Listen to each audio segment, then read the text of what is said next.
Hello, people of Earth.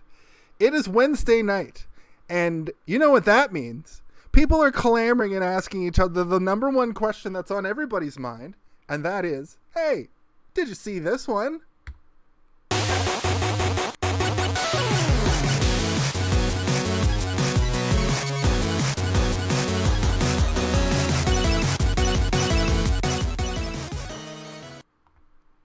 Hello, y'all. How's everybody doing on this fine blustery winter's eve? It's a wintry day here in Toronto. Winterland. It's snowing hard. How's it doing over there in Haligonia? There, Cage Man. We're super swell. We're gonna get it tomorrow, apparently. Yeah, that's what usually happens.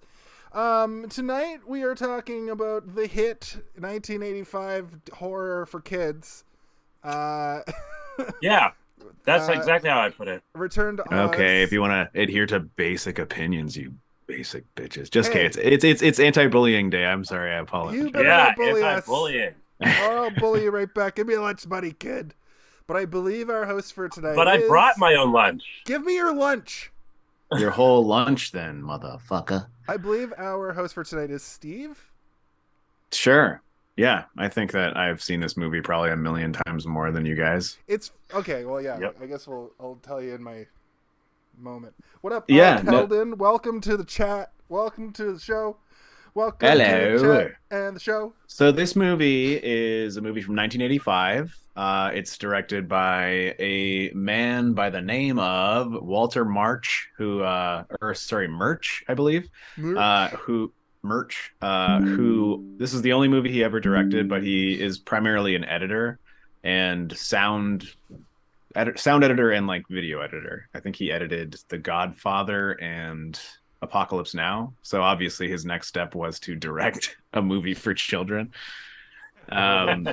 Freakish nightmare waking. Yeah, but fever dream but about a girl who he was working falls in a for swamp. he was working for the Walt Disney Company in the 80s, and he was looking to get into directing, and he was talking to some people that he was connected with in the company, and they asked him, if you ever wanted to direct a movie, what would you want to make? And he said, I'd really love to do some sort of Oz adaptation. And their response was, well, we own the rights to all of the books, so why don't you go write that and bring it back to me? Wasn't there? I'm not sure if it's called a contract or whatever, but like their ownership of those rights about to run out in the near future of when this was made? The copyright for the Oz books was about to run out, but also Oz in general is public domain, but they had the rights to the specific stories of the novels. So like anybody can make an Oz story, but owning the copyright had something to do with why they wanted to push it out the door. But then there's also a whole other crock of baloney that MGM owns a whole bunch of iconography from certain specifics. Yeah, we'll get into that during the main bulk of the discussion. But it's not like they got themselves into a Winnie the Pooh situation where Winnie the Pooh thing? The rights come up and then they can just do whatever they want with it. They actually, I feel like they put some thought into this and worked around those elements as best they could. Scarecrow's still in it, Tin Man and Cowardly Lion are like kind of cameos in it. Well, those characters are allowed to be in it in any way they want. They just can't use the iconography from the MGM movies because those characters are public domain characters. So they can still put them in there. They just can't make them look like they did in the 1930s movie. Why the Scarecrow looks especially horrendous. Well, the Scarecrow in this movie is actually based on the original illustrations from the book. Like he's always got a big weird smile and a crooked crown on his head. Like he almost looks like pulled out of the pages kind of thing. A lot of the characters do, to be honest. But also that poster that Kaylin has behind him is a goddamn lie. It makes it look like the Scarecrow, the Tin Man, and the Lion are all going to be on the adventure as well. No, they are not. They are statue boys. I don't want to get too deep into the discussion just yet. So let's start with our classic opener, which is, when did you see this movie? And that's what we'll put in our soundbite now, I guess. We've decided. What is your history with this movie? And we'll start with Kaylin. I never get to go first. Oh, okay, fine. We're going to start with Jason. I'm putting that out there because it's a weird thing where every time I'm like ready, and then I never get to go first. I feel like you get to go first sometimes. When I host, sometimes I do myself first. And you host like 10 times more than anyone else, so It's true. That's what I get my shit in. Ladies and gentlemen and people, you know what? I saw this movie for the first time. I'm of the year 1985. I was born in 1985. This movie has been a constant in my life ever since I was a small child. Most prominently, though, I had this channel called the Family Channel. If you're a Canadian, you may remember the Family Channel. Was that 43? It was channel 30. Kaylin, you got to know that channels are not specific to the universe, Yeah. just to your city that you live in. It was, cable in Halifax was hilarious, but I lived in the boonies. We only had 30 channels. I know our parents were like, well, I only had 0 channels because we had the radio. But, Oh my God. But Your just parents were all in the military, all of them? All 5 of them? as a little anecdote about this particular channel, is why I always bring this up, is this countdown came on the channel, right? It was channel 30. It was nothing forever. Channels went up to 29. There's going to be this 30th channel. This countdown started with all these crazy, like, early 90s. This would have been probably 1992, 93. Probably 92. With all these crazy, like, swirls of, like, galaxies and universes, clearly, like, early computer-generated. Yeah, it was like a screensaver. Yeah, basically. And I remember just, like, watching it for hours and watching this countdown happen for months. And then what ended up happening was it clicked over to the Sci-Fi Channel. Like, the American fucking Sci-Fi Channel. Transformers. Other shows that were on the Sci-Fi Channel. At the time, and the problem was it was no sound. There was no sound coming through. There was no sound, so that went away. And then Disney's Family Channel, it's the Disney Channel, but the Canadian version comes up. But they used to show all kinds of bangers on it. They used to show all kinds of cool stuff, like old Mickey Mouse Club, Kids Incorporated, like old Disney movies. Basically, like fun fact about this movie. Not to interrupt you, even though I am. They had a script for not this movie, but an adaptation of The Wizard of Oz, where they were just going to take the entire cast of the Mickey Mouse Club and make them go on a Wizard of Oz quest. That would have been fine. We'd probably be talking about that. I feel like it would have been fine, but this movie is good. So, Kelvin, yes, you were right. It is a horror movie, and it is from Disney. The thing that's funny is that this movie would come on all the time, and I had one of those cinematic, like, moments when I was a kid where they show I was at my, like, dad's place. I was real young. My parents were split up. I was at my aunt's place somewhere, and they showed YTV was like, we're showing the Wizard of Oz uncut, uncensored. But it was what that meant really is it was the, like, new version of it from the 90s that came out. That was, like, the color was, like, more colorful or something. Just like a re-release from the 90s. Anyway, I remember seeing that and then seeing this and being like, what the fuck? What is this? I think someone's knocking at my door. Give me 1 second. Okay, but then I would go on to watch this movie a lot of times. And Steve's asked us on the show before and in private, what movies are, like, movies that we watch when we're sick, home from school back in the day, just comfort movies. And for me, it's a lot of TV, but you guys have answers for that. But I was thinking about it today, and I remember watching this homesick from school all the time because it was on so frequently on the This is another chicken noodle movie. I know I say that a lot, but it was one of them because it puts me right back into that, like, nostalgic feeling of, like, being comfortable and my cottage. I'll save that for my Once Upon a Time when I watched it. Kaylin, you go next. I'm done. I saw the movie 1,000 times. So when you guys first suggested it, the imagery looked kind of familiar, and I couldn't tell if I had seen it or not.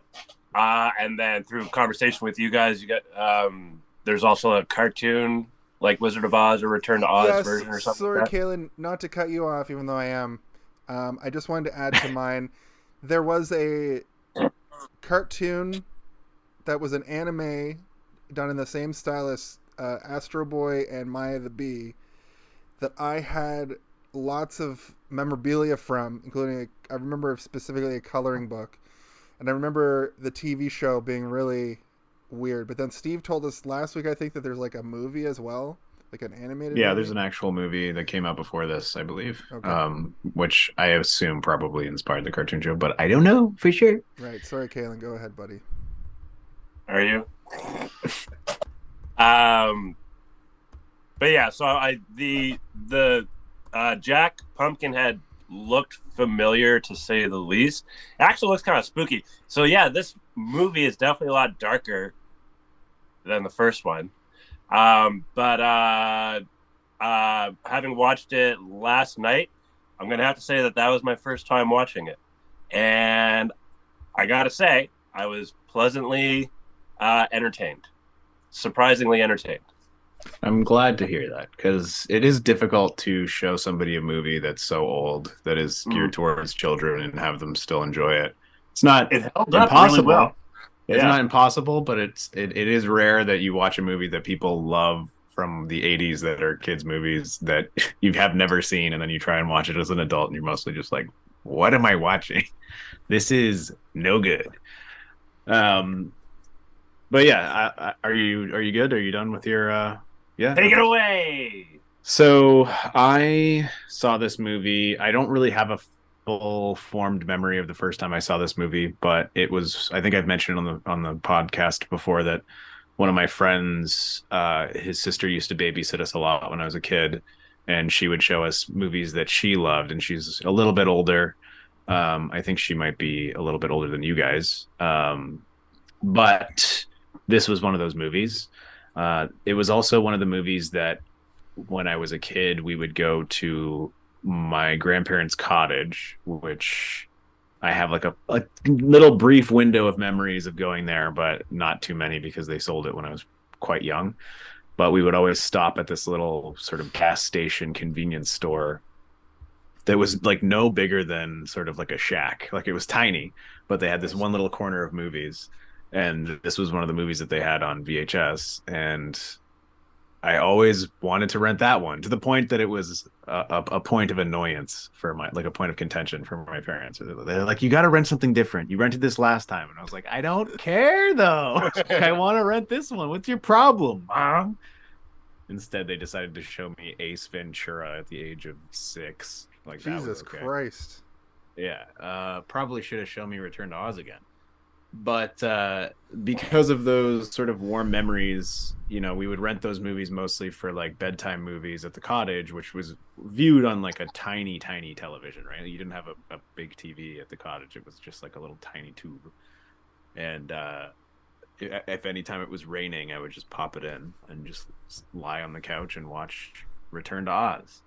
So I have this very sort of like warm connection to it, even though it did freak me out to no end. Like there are moments in this movie that as a child it scares you, but you know, I'm a spooky dude in life, and I was as a kid, and I like being scared, but I don't like being terrified. And this movie is not terrifying, but it is quite unsettling. A lot of it is quite unsettling.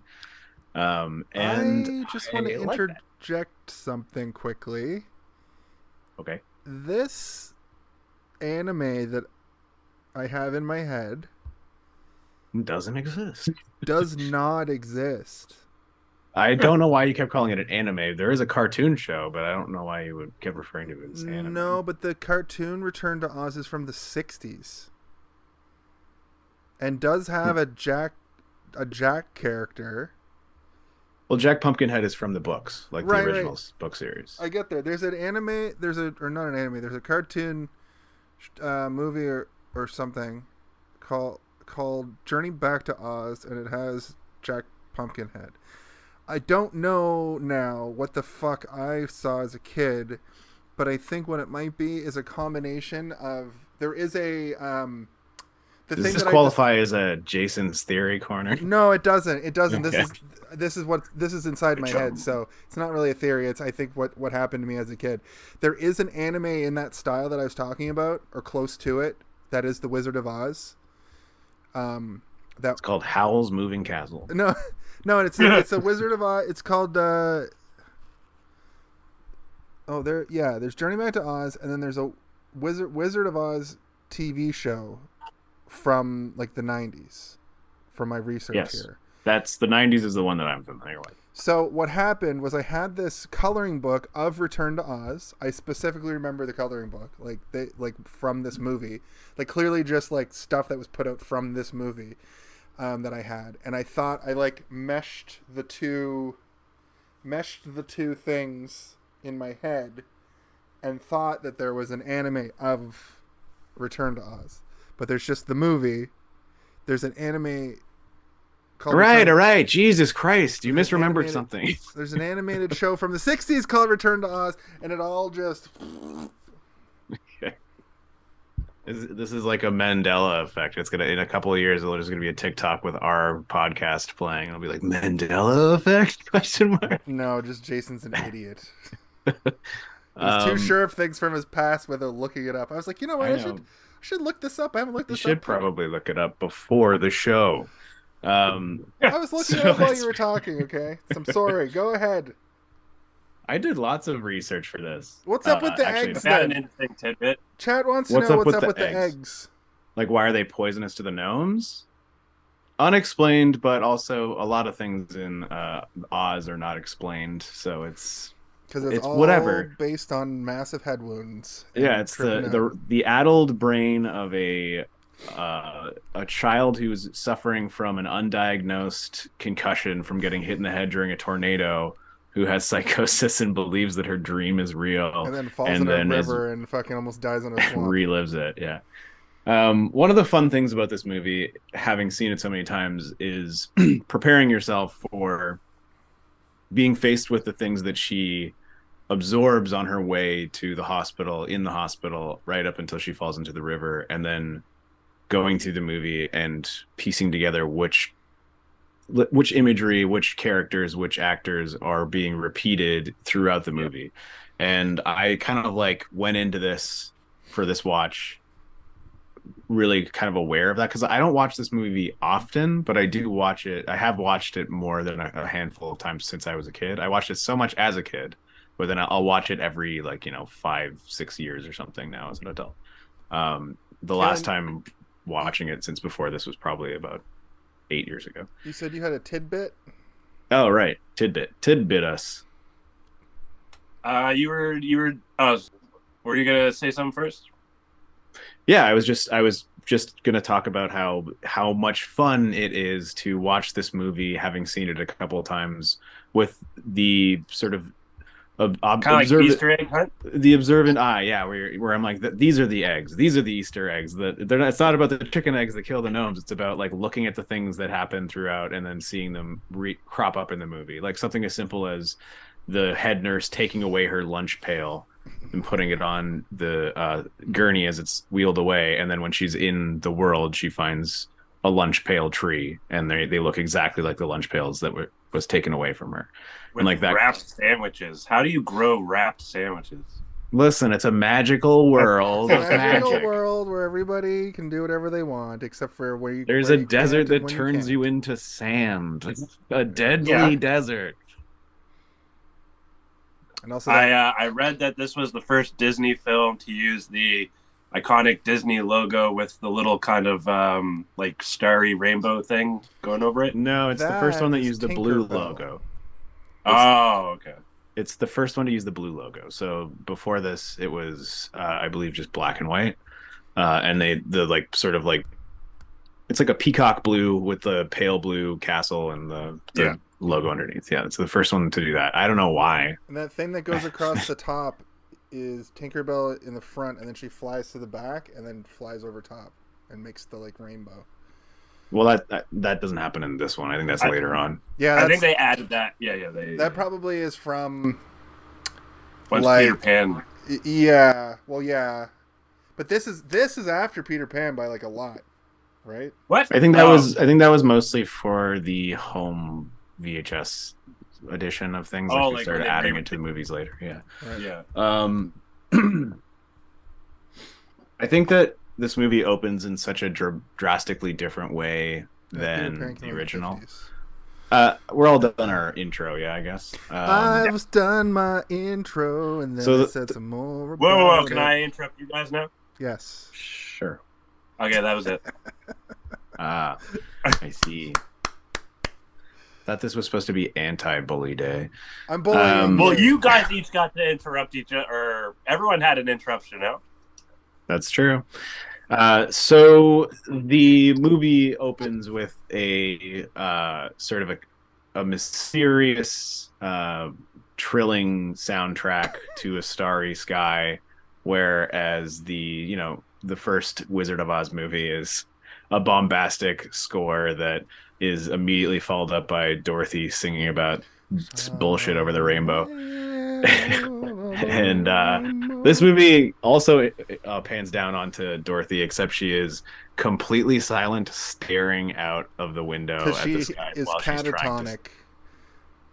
She's not catatonic. She's longing for the world that is way better than the shitty world that she lives in now. She's dreaming of the world that she visited that is better than the world that she's in. It's so crazy how like they changed the vibe of this version of Oz. Like this version of Oz obviously is like a world in ruin version of Oz, but it's so crazy that it just looks like they went out into like the rural areas of a city, like just outside of a city, and filmed, because it doesn't have the same, like Wizard of Oz was all done on crazy sets, like crazy for their era, like crazy sound stages and sets and colorful, and like amazing backdrops and like and crazy this does have matte paintings, but they're all fucking bleak and they make you feel gross. It's like they stand out. But for like these like bleak, gross reasons, and I love it. It's like like this version, this is like the antithesis of the first Wizard of Oz. You know, it's like these people came in, they wanted to make this movie, but they wanted it to like mean something. Like I was saying earlier, how people that like the Fantastic Four IP, they keep fucking making Fantastic Four movies that blow just to keep the IP alive. It's been the last four. What do you mean they keep making them? The last four movies since the 90s are just to keep, so Fox can keep the fucking IP. There was another Fantastic Four before the one with Jessica Alba. There's a Roger Corman one that was made in 1994 that was made specifically to keep the rights. Like the Batgirl movie that just got made and then deleted immediately for the tax write-off. Well, that was a tax write-off. It's a different thing, but yeah. But in the same vein, it's like Uwe Ball going and just making shitty movies in like Germany to get the tax breaks and then make money off like garbage. I feel like all three of those example are very different reasons, but all just as bad as one another. But in the same, it's all a shitty film. reason. Yeah, it's like those Bruce Willis, the last like 20 Bruce Willis movies that are just for Redbox. Yeah. My response to you saying that it's a bleak version is you're not incorrect. Obviously, I agree with you there, but I think that it is supposed to be representative of like her shaken up imagination, like people trying to tell her imagination is bullshit. She's wrong. She's crazy. And then she goes to this doctor and he's like, well, we're going to take all those horrible dreams out of your head. We'll make sure that you feel better now. Out of your brain. But yeah, we're going to suck them out. Electricity is a new thing that we've not seen before in science, so we're going to just do whatever we feel like with it before we realize that we're killing people and making them lobotomized. They still do electroshock therapy to this day. But it's weird that they still do it. Yes, I know a guy. Sparingly? Sorry? Sparingly? Sparingly. Sparingly. I think that they don't force it on you like they are doing it to this little girl, but they still do it, and they've figured it out, I guess. But I don't know a lot about it. But I knew a person that I worked with who had it done, and he said it helps, and I was like, okay, that's pretty good stuff, man. No, he seemed better than before. Actually, he was a little manic, and then he came out just seeming mellow. So I'm like, okay, maybe they shocked his demons out. Shit, you're right. They still Did he have like a portable power battery pack or something? Like, was it like a constant thing, or he would go in for sessions? No, he went in for sessions, and he wasn't like getting it done on a weekly basis. He just went in for a little while. It's not as archaic as it was in the fucking 1890s also. You know what I mean? Like, they were just shocking folk to like Well, yeah, subdue them. They have like there's they- actual science behind it. It looks like from my. Yeah, well, the science wouldn't exist without people like this man. So, but he also even like says like we're about to enter the 20th century, the age of electricity, and he like turns the light on like they just invented lights, and you're like, oh my god, they just invented like accessible electricity, and they're gonna shock this child so that she doesn't believe in Oz moments later, anymore. she turns on a light in her room and it's freaked out by it. She's like, "What?" Yeah. Anyway, what I was going to say was that like it's an indicative visualization of like what Oz has been told to her as by people around her, by the doctors, by her aunt and uncle. You know, like her idea of Oz is being shaken up because she's starting to lose belief in it. And so when she does go back there, it's like fractured, it's broken because of all these people around her telling her that she's wrong and that she's crazy. So when she gets there, it's like it's not the beautiful Oz that she knew. It's a perverted version of it. And a perversion, it just means a negative deviation. All right, look it up. Look up I know the word. that I was just. It's funny because oftentimes you'll say things are perverted, not in the literary sense. You'll just think that me liking Final Fantasy games is perverted. No, I'll call you a pervert. It's different than saying a perverted version or a perversion. I know what a perversion is, Steve. I'm not a. Well, I'm calling you a pervert right now for this argument. You pervert. Come on, he's got the pink shirt on and everything. Oh, good. Jason, are you the rambunctious one tonight? Yeah, but I'm stone cold sober. I am 2 sips into a beer. I'm just feeling like being a silly goose. Anyway, so I think I made my point. She's experiencing Oz in a way that is negative on initial impact, and it's also weird because this isn't necessarily a sequel, right? It's sort of a follow-up, a worthy follow-up, and a sequel to or an adaptation of like several of the books that come after the first book, right? Yeah, it says it at the end. It's Ozma's Return, and it's Ozma of Oz, Ozma and of Oz, yeah. And the Land of Oz, or the Magnificent Land of Oz. So they take stories from both of those and kind of mash them together. So the character of Mombi is actually 2 characters that they've just kind of mashed together. And then they just kind of made her a Wicked Witch sort of a character instead of the monkeys. Well, she's got the Wheelers instead of She's more similar to one of the characters in Ozma from Oz with the heads, but then her attitude is basically that of Mombi from the other one, who's more of like a classic Wicked Witch style. Are the Wheelers? And she has like the powder. Are the I don't think I think the books? Wheelers are made up for the movie. I don't think that they're actual things, but there's also so much. But they couldn't do the monkeys, or were the monkeys invented for the first one? I don't know that for a fact, but I feel like they probably wanted to do something different. Yeah, I like the Wheelers. They're like, they freaked me out as a kid, and they freaked me out as an adult. Like that's a weird. They're freaky. It's like such a weird thing. Like I want to know how they like built them, like how how it works. Like just like stilt performers probably. They are. The main Wheeler who does most of the acting also does Jack Pumpkinhead. Okay. Yeah, I looked him up. He's in a bunch of shit. He's in a bunch of stuff as like similar characters. He's also the main orderly. I don't know if you noticed that. Like the guy who's wheeling her down the hallway into the electroshock room. It's the same actor. Oh, cool. Yeah, there's so many things. Like I was just like, "Whoa, like this guy's the Wheeler," and also the wheels on the gurney are like, like they make the same noise as the Wheeler's wheels. And they do a shot of the wheels of the when they're traveling into town. They do like this weird shot of the wheels on the carriage, and I was like, "Why the fuck?" And I'm just realizing now it's because it's all from Dorothy. Like the whole movie is from Dorothy's point of view, even when it's like not on her. It's like we're supposed to feel how she feels in this weird world, and then on top of it they've added this layer that I'm really realizing now, that they've added this layer of the turn of the century, and I think that's part of the fear that is sort of prevalent, is the underwriting in everything that's going on, why it all feels so bleak and weird. I think that's probably part of it. Because there's a layer of subtext there, but like it's a lot of it is like society, um, and just growth and aging and time, and like the idea of your imagination being taken away from you by the world around you, and like having it being eroded and grounded down over like other people's opinions. And like I think the main sort of like subtext of this movie is that as long as you believe in your imagination, then nothing else can really destroy it unless you allow it to. And like that's her whole sort of like journey throughout this, is that like she believes, she believes that everything is real.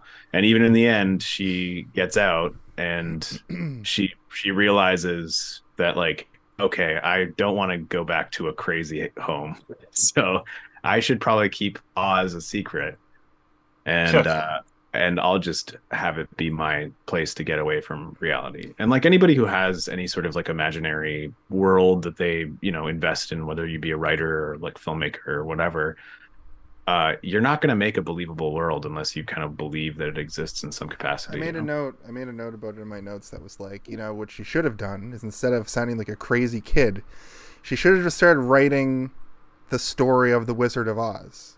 I know it's and then the credits just happen right then and there. But yeah, she's like, wait a minute, wait a second.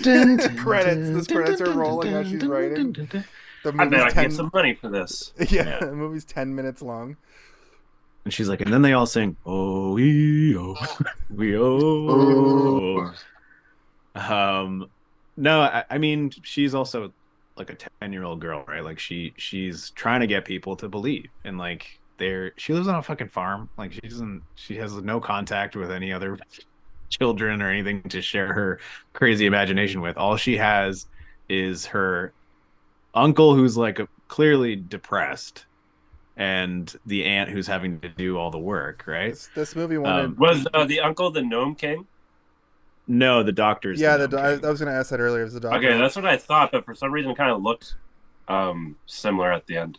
I believe her adventure through Oz is what caused her to want to get into witchcraft and get a coven of teen girls together. Let's give it up for Fairuza The Craft. My apologies if I'm mispronouncing that. She's awesome. Like, she's got such an iconic 90s face because she's in so many like things. And watching this Mommy said the same thing. One of these moments. Not pretty, you see, but or sorry, not beautiful, you see, but there's a certain prettiness there. You're unique looking. Yeah. That's what she's saying there. But I did make a note that if you took Sprite back to the people in this Kansas town and gave them Sprite, they'd probably, their heads would explode. So that was funny. They'd be like, I believe in Oz as well. Carbonation? Yeah, basically, but like specifically Sprite.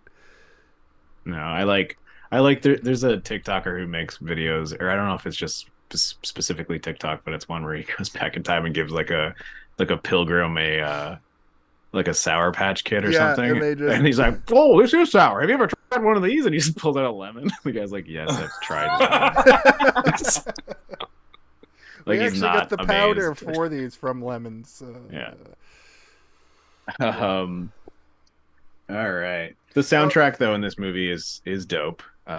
Is one thing that I wanted to talk about. I use it in D&D all the time. It's another one of those ones that I have on these playlists that I will just instinctively click on, and then I forget that it exists outside of D&D, and then I start watching a movie. I'm like, oh, this is the song that plays when the Illithids are coming.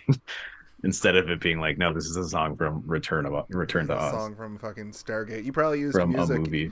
Music in your DVD for this whole month. Music in your D&D this whole month, because all three of the movies we did are like, this movie has a lot more in common with Krull than Stargate did, but like, all three of them have the same, they're like traveling around movies. They're traveling to and I mean Stargate movies. and Oz, like walking through a gate into a mysterious world, right? Like that was kind of the idea. It was like facing an unknown entity of some kind. Which is the definition of adventure. When people are like, let's go on an adventure, like some people just think it means like walking around. It's like, no, an adventure means you're going to face something that is unknown to you. Like you're going into a situation or scenario blind, and you don't know if it's gonna be pleasant or usually like you're not gonna walk outside into an adventure. Typically you're gonna go somewhere, you're gonna travel somewhere all the time. Facing the unknown. So one thing that kind of went over my head as a kid is that this story is meant to take place only 6 months after the events of the first movie, I guess, or the first book. She got shorter. She got shorter and younger, yeah. And She went back in time. But also I looked it up because I was like, well, how old was Judy Garland when she did the first movie? Because I think she's supposed to be playing younger in that movie than she is, but she's only 17. Right. When you like watch it, you're like, oh shit, she's only 17 years old. And she was already addicted to smack. That's why she looked older. Yeah. She's the prototype she's the prototype child actor that Tara Reid? They based what? Tara Reid. Never mind. Judy Garland. That they based. No, I thought you meant she was the prototype of Tara Reid. Pretty much. Well, she's the prototype of Drew Barrymore. Drew Barrymore was like the next big one. Yeah. Or Liza Minnelli, her actual daughter. Liza Minnelli. But Liza Minnelli was more like, she like was on Broadway and shit, right? More like a singer. Mm-hmm. She wanted to cast her own shadow. Yeah, she was like a rock, rock, rock with the trolley. Ding, ding, ding with the bell. I'm ready for my close-up. I'm ready for my close-up. Honey. Was the river scene, do either of you know, was the river scene on a soundstage?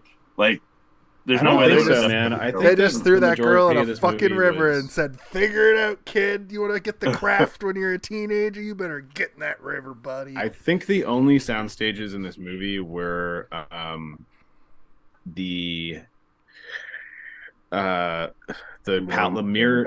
palace and like the caves and stuff, because everything else seems like they built these outdoor sets because the sky is too real in the ruined town. It almost looks like an Italian villa style, like, you know, like old stonework that they just sort of like crumbled down into. Where they find the original house that landed on the Wicked Witch of the East, and then they go to the yellow brick road, and it's clearly just some old cobblestone road that's like 100 years old, and they put some yellow bricks down on it. At that moment, I was like, they're just in some forest outside of a city. Yeah. They're just found a little patch of forest. But now that you say Italian, like Italian, that might be. Yeah, no, I mean, I never got the sense, like, I don't know. I guess I didn't really think of it that way, but I always felt like everything was a little bit otherworldly, you know, like it did feel like they were in these sort of like embankments on the sides of something, but in my brain it wasn't like on the side of a city. I was like, oh, they found like a field and built shit in there. Holy shit. And it felt Oz-like to me, and it felt vacant and empty, like in every direction to me. It did feel small for sure, like it didn't feel like expansive in the way that the original one did, but it had that sort of claustrophobia that the first one accomplished by having those crazy painted backdrops that are like right there. You know, you could, if you watch the original movie, you can see where the road ends and the painting begins, and you can tell when they're like and they're like about to run into the backdrop, and then they just like cut or fade out before they run through a paper backdrop. It's weird that you said Italy, because I just found a Wikipedia entry that says that originally filming was to be shot 75% on location, including Oz-like locations in Algeria and Italy. However, due to budget restraints from Disney, the movie was filmed entirely in the United Kingdom at Elstree Studios. So they probably the reason I say that it was based on the architecture of the ruined Oz, it looks a lot like Italian architecture that I'm familiar with, so they probably just recreated that stuff or found things that were similar and added rubble that added to their like original sort of vision, like outside of the White Lotus. Yeah. Well, that is interesting. I didn't know that. Love an old key. I love an old key being found, and no matter what the scenario is, it could be a science fiction movie, it could be a rom-com, it could be a horror movie, it could be a horror movie for kids like Return to Oz. But when someone finds a key that they don't know what it's meant to unlock, it's like the best kind of mystery to me, is like an old key being found. I don't know, how do you guys feel about an old key jamming it into doors? I liked that because she, like, it just looks like it's got like the no symbol on it, but then she keeps going like See, it's O Z. Yeah. Z. No, Dorothy, it just means keep the fuck out of my business and stick to your own. Yeah, and stop bringing up that goddamn Oz. Stop talking about the ooze. I don't remember Auntie M being such a jerk Bitch. off. Oh, so am I not allowed to say that? Well, in the original Wizard of Oz movie, I feel like she was a lot more understanding. Well, I guess think at the everybody end of is the a little Wizard bit of less Oz, Dorothy realistic, wakes up right? and it just says, "I had a dream that I was in this place, and you were there, because it's the same thing where all our family members are."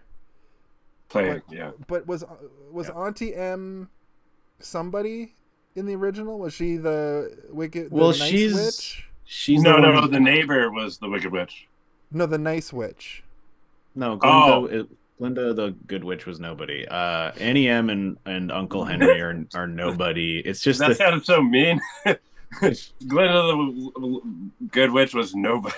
Nobody. she was a nobody. She came down in a bubble, bro.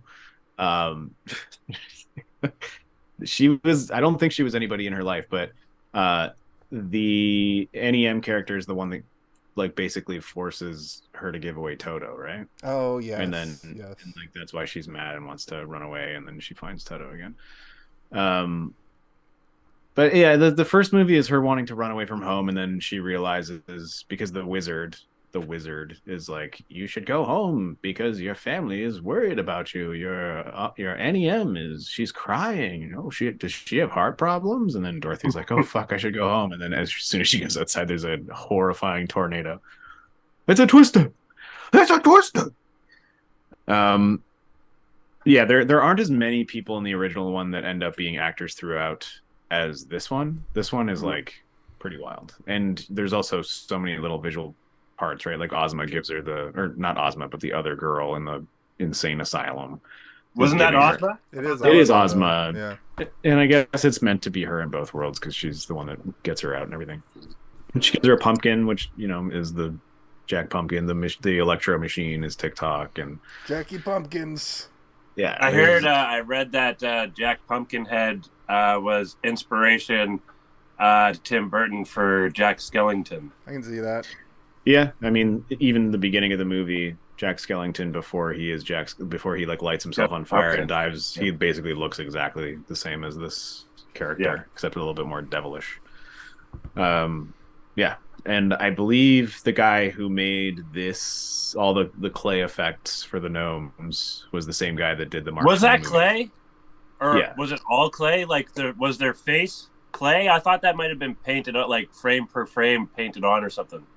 Well, there's a part where he's stop frame clay, and then he's becoming more and more human, and eventually he's like just a guy with makeup. Every time it seemed I couldn't really put my finger on it, but it seemed like every time he made somebody an ornament, he became more human. Yeah. But I don't know if that's like a thing. There's a lot of stuff in this movie they don't really explain, like the eggs. No, but he said it though. He's like, soon no one will remember, and then I'll be human. Okay, so he then was I'll be completely human. That ornament room, him turning things into ornaments, it seems like, is what causes him to get his human form. I want to point out that dude's facial expressions are fucking amazing. When he was like almost fully human towards the end of the movie, he was just he's such a good face actor. Did you guys pick up on that at all? I thought he was doing an excellent job. I couldn't look away. This movie has a lot of like really like boring swaths of what could be. I disagree. I think there's no boring moment in this entire movie. That's fair. But it has, for me, because it's an 80s movie also, it has it's like old filmmaking that I don't like, where it could be a little bit expository. There could be a little bit more going on instead of just like even Krull. I know, but there's feel like certain things in this movie that like you're asking the question, I didn't really understand why he was becoming more human. That's also meant to make you think. You're supposed to think about why it's happening and not necessarily them tell you why it's happening, right?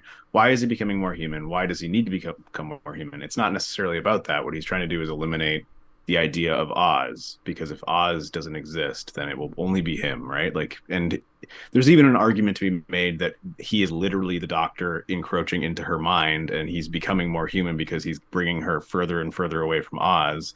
And like every time you hear one of her friends get turned into an ornament, you hear like a lightning strike, which could be him like shocking her brain in the hospital. You know, like that could, it could be like sort of representative of that. If you want to fall into that idea of it, I think there's like more going on to it than like, this is the reason why. Like, because if they were to tell you, then that would be the reason why. But if they don't tell you, then you can sit here and be like, well, why? That's fair. While we have that on the table, I have always been of the notion that she tries to escape from the mental institution and falls in the river and dies. And then this is all happening while she's in purgatory or like dying, and then it just so happens that she does not die.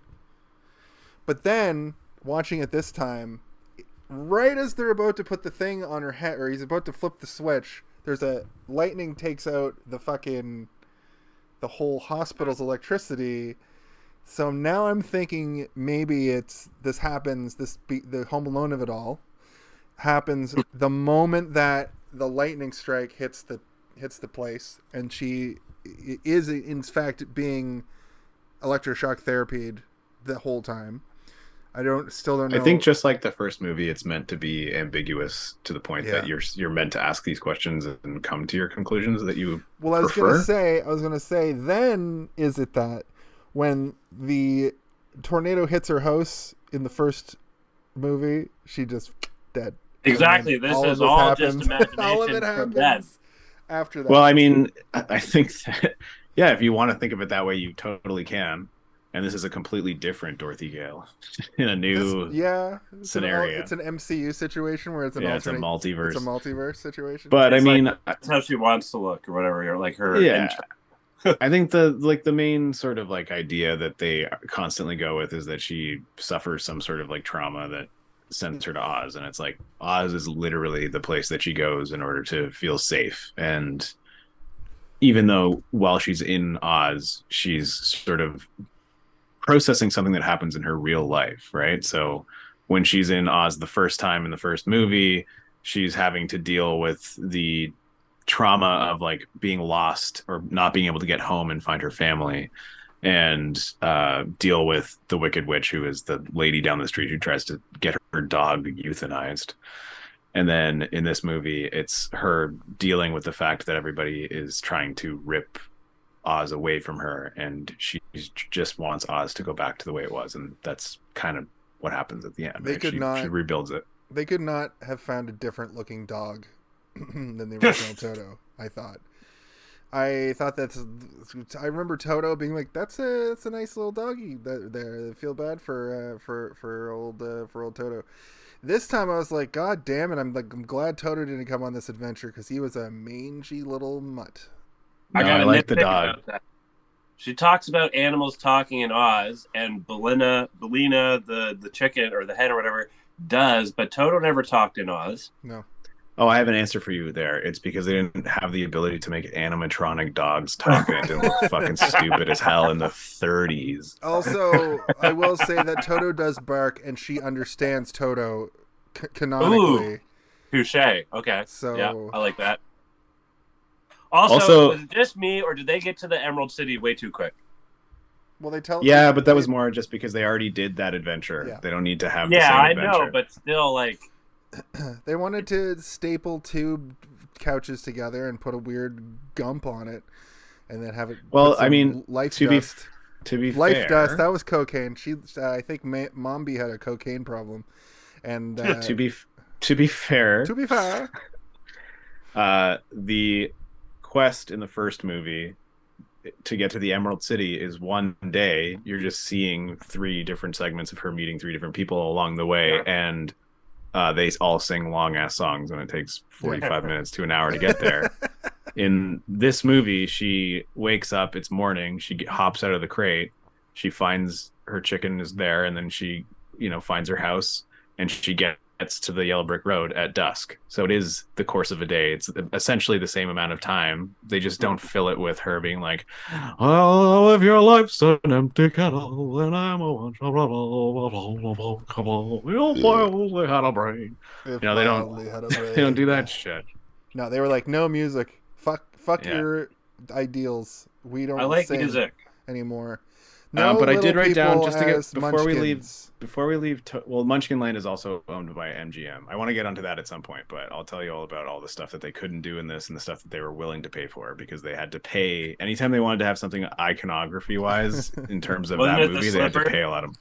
That's the main one, yeah. That's probably Um, a big one, yeah.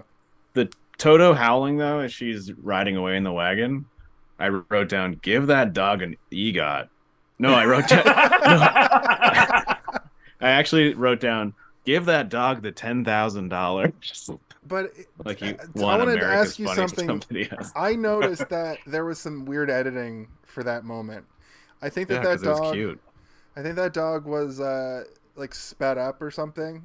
I don't think they had the technology to like green screen in a sped up dog, but there was something off about Toto in that.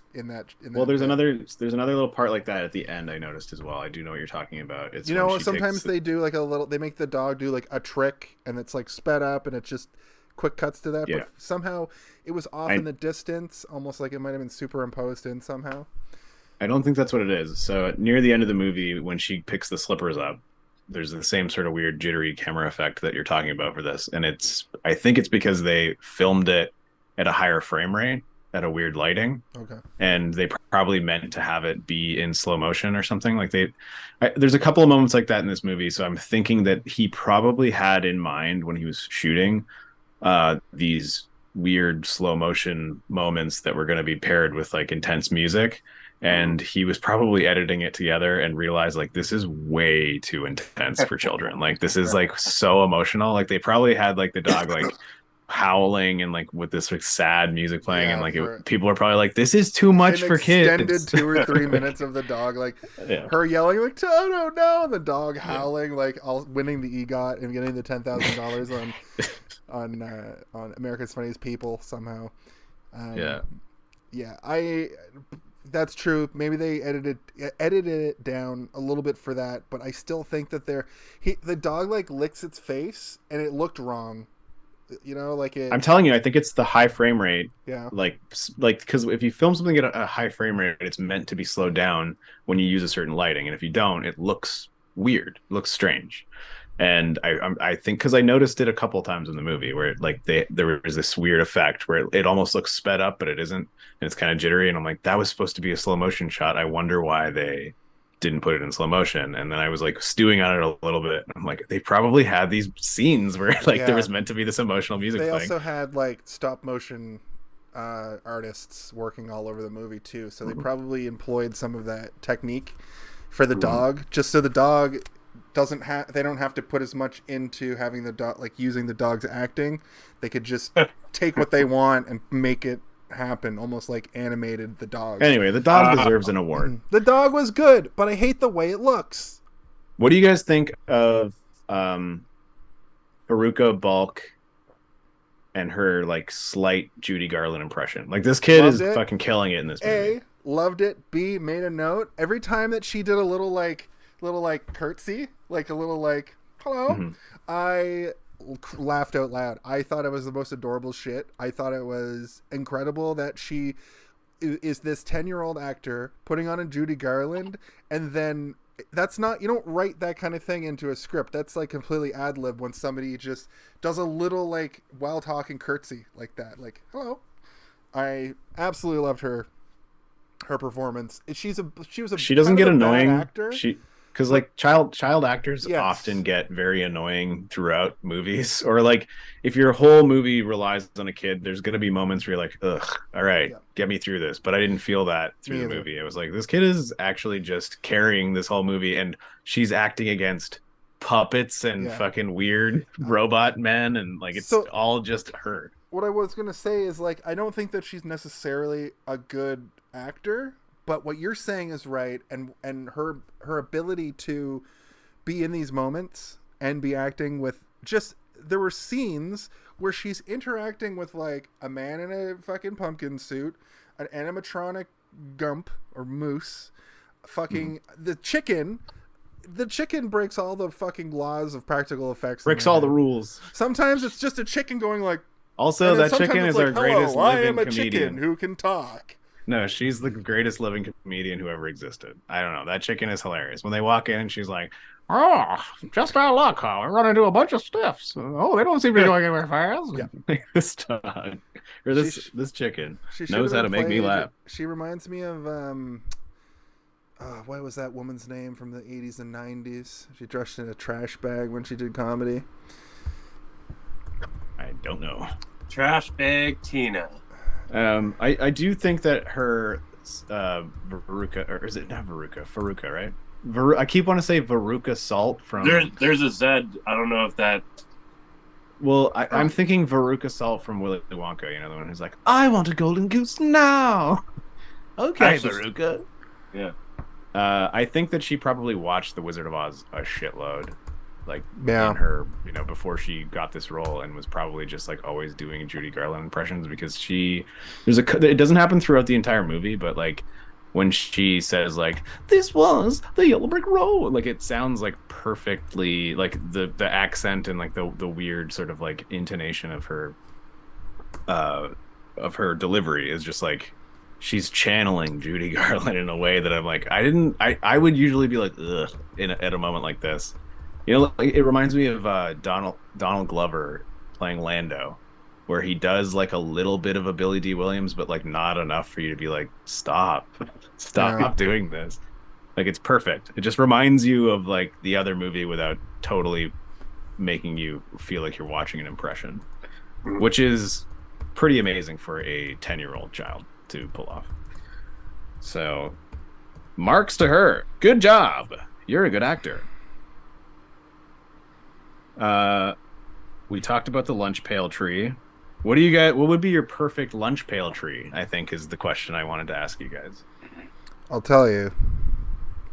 It would be a butter chicken roti, some jasmine rice, some samosas, and I think let's top it off with some veggie pakoras.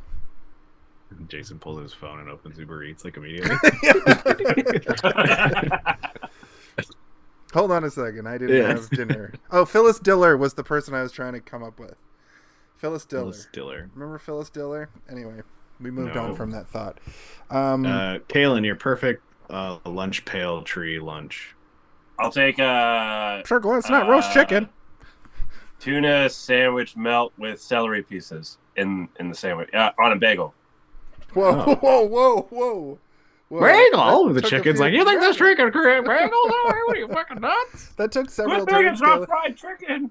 When you say a tuna melt, do you have it as like the grilled cheese style where the cheese is inside with the tuna, or the tuna melt where you melt the cheese on the sandwich, like an open face sandwich? Yeah. So what I have a little what's that little oven called? Toaster oven. Anyway, yeah, toaster oven, exactly.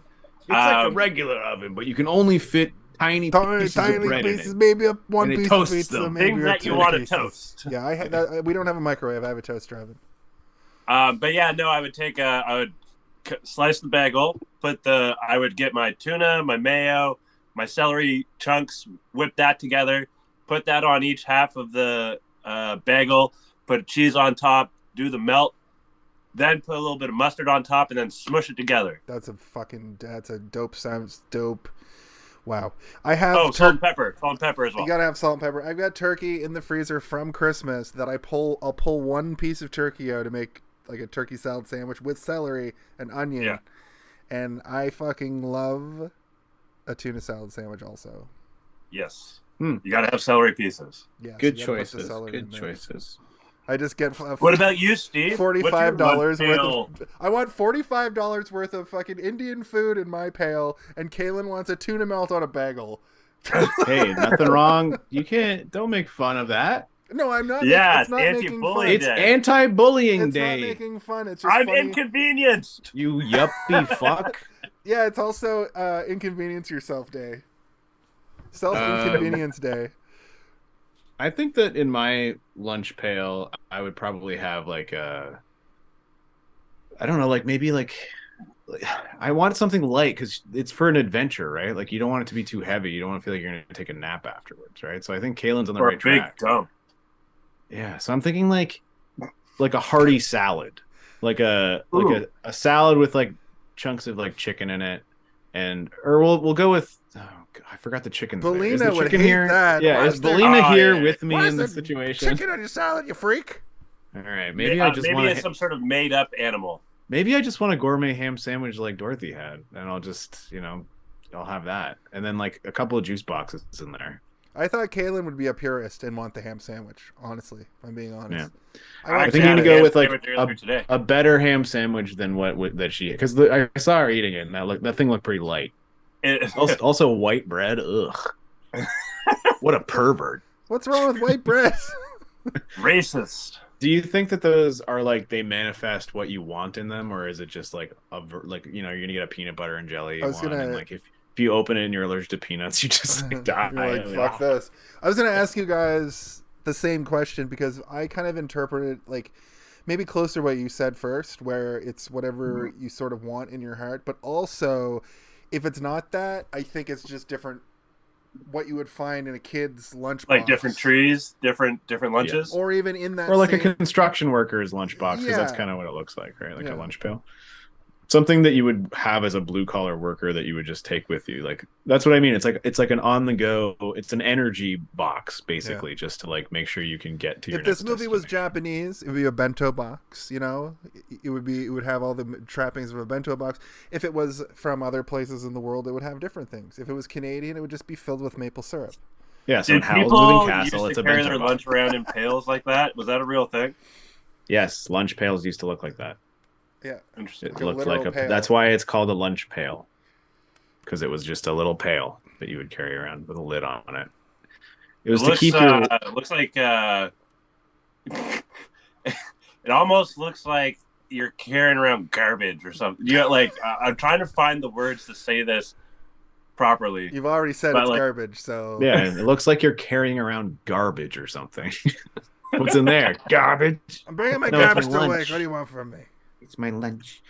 I do like the little detail that she, says like one for now and one for later, and she's like taking one because she knows she's gonna get hungry, which just obviously indicates she's smart. Like she's not just thinking about the moment; she's thinking about she's gonna be hungry later too. Did She you also- notice she saved the less ripe one for later? I did Oh, that's notice big. that. That's big brain. That's a She good. also, the second she gets an opportunity to take a nap, she's like, "We gotta get some sleep. We're in for it tomorrow." So yes, I think Dorothy Gale is extremely intelligent. Was her last name Gale in the original? Yes, I don't ever remember. it's her having because a- she's carried away by a tornado. That's why I got her it. name is Thank Gail. you once again. Not a dummy. I get the slight. I didn't. Subtle, That's the first I've heard that. I didn't get that. I didn't know the that. subtlety. Well, a gale is a wind.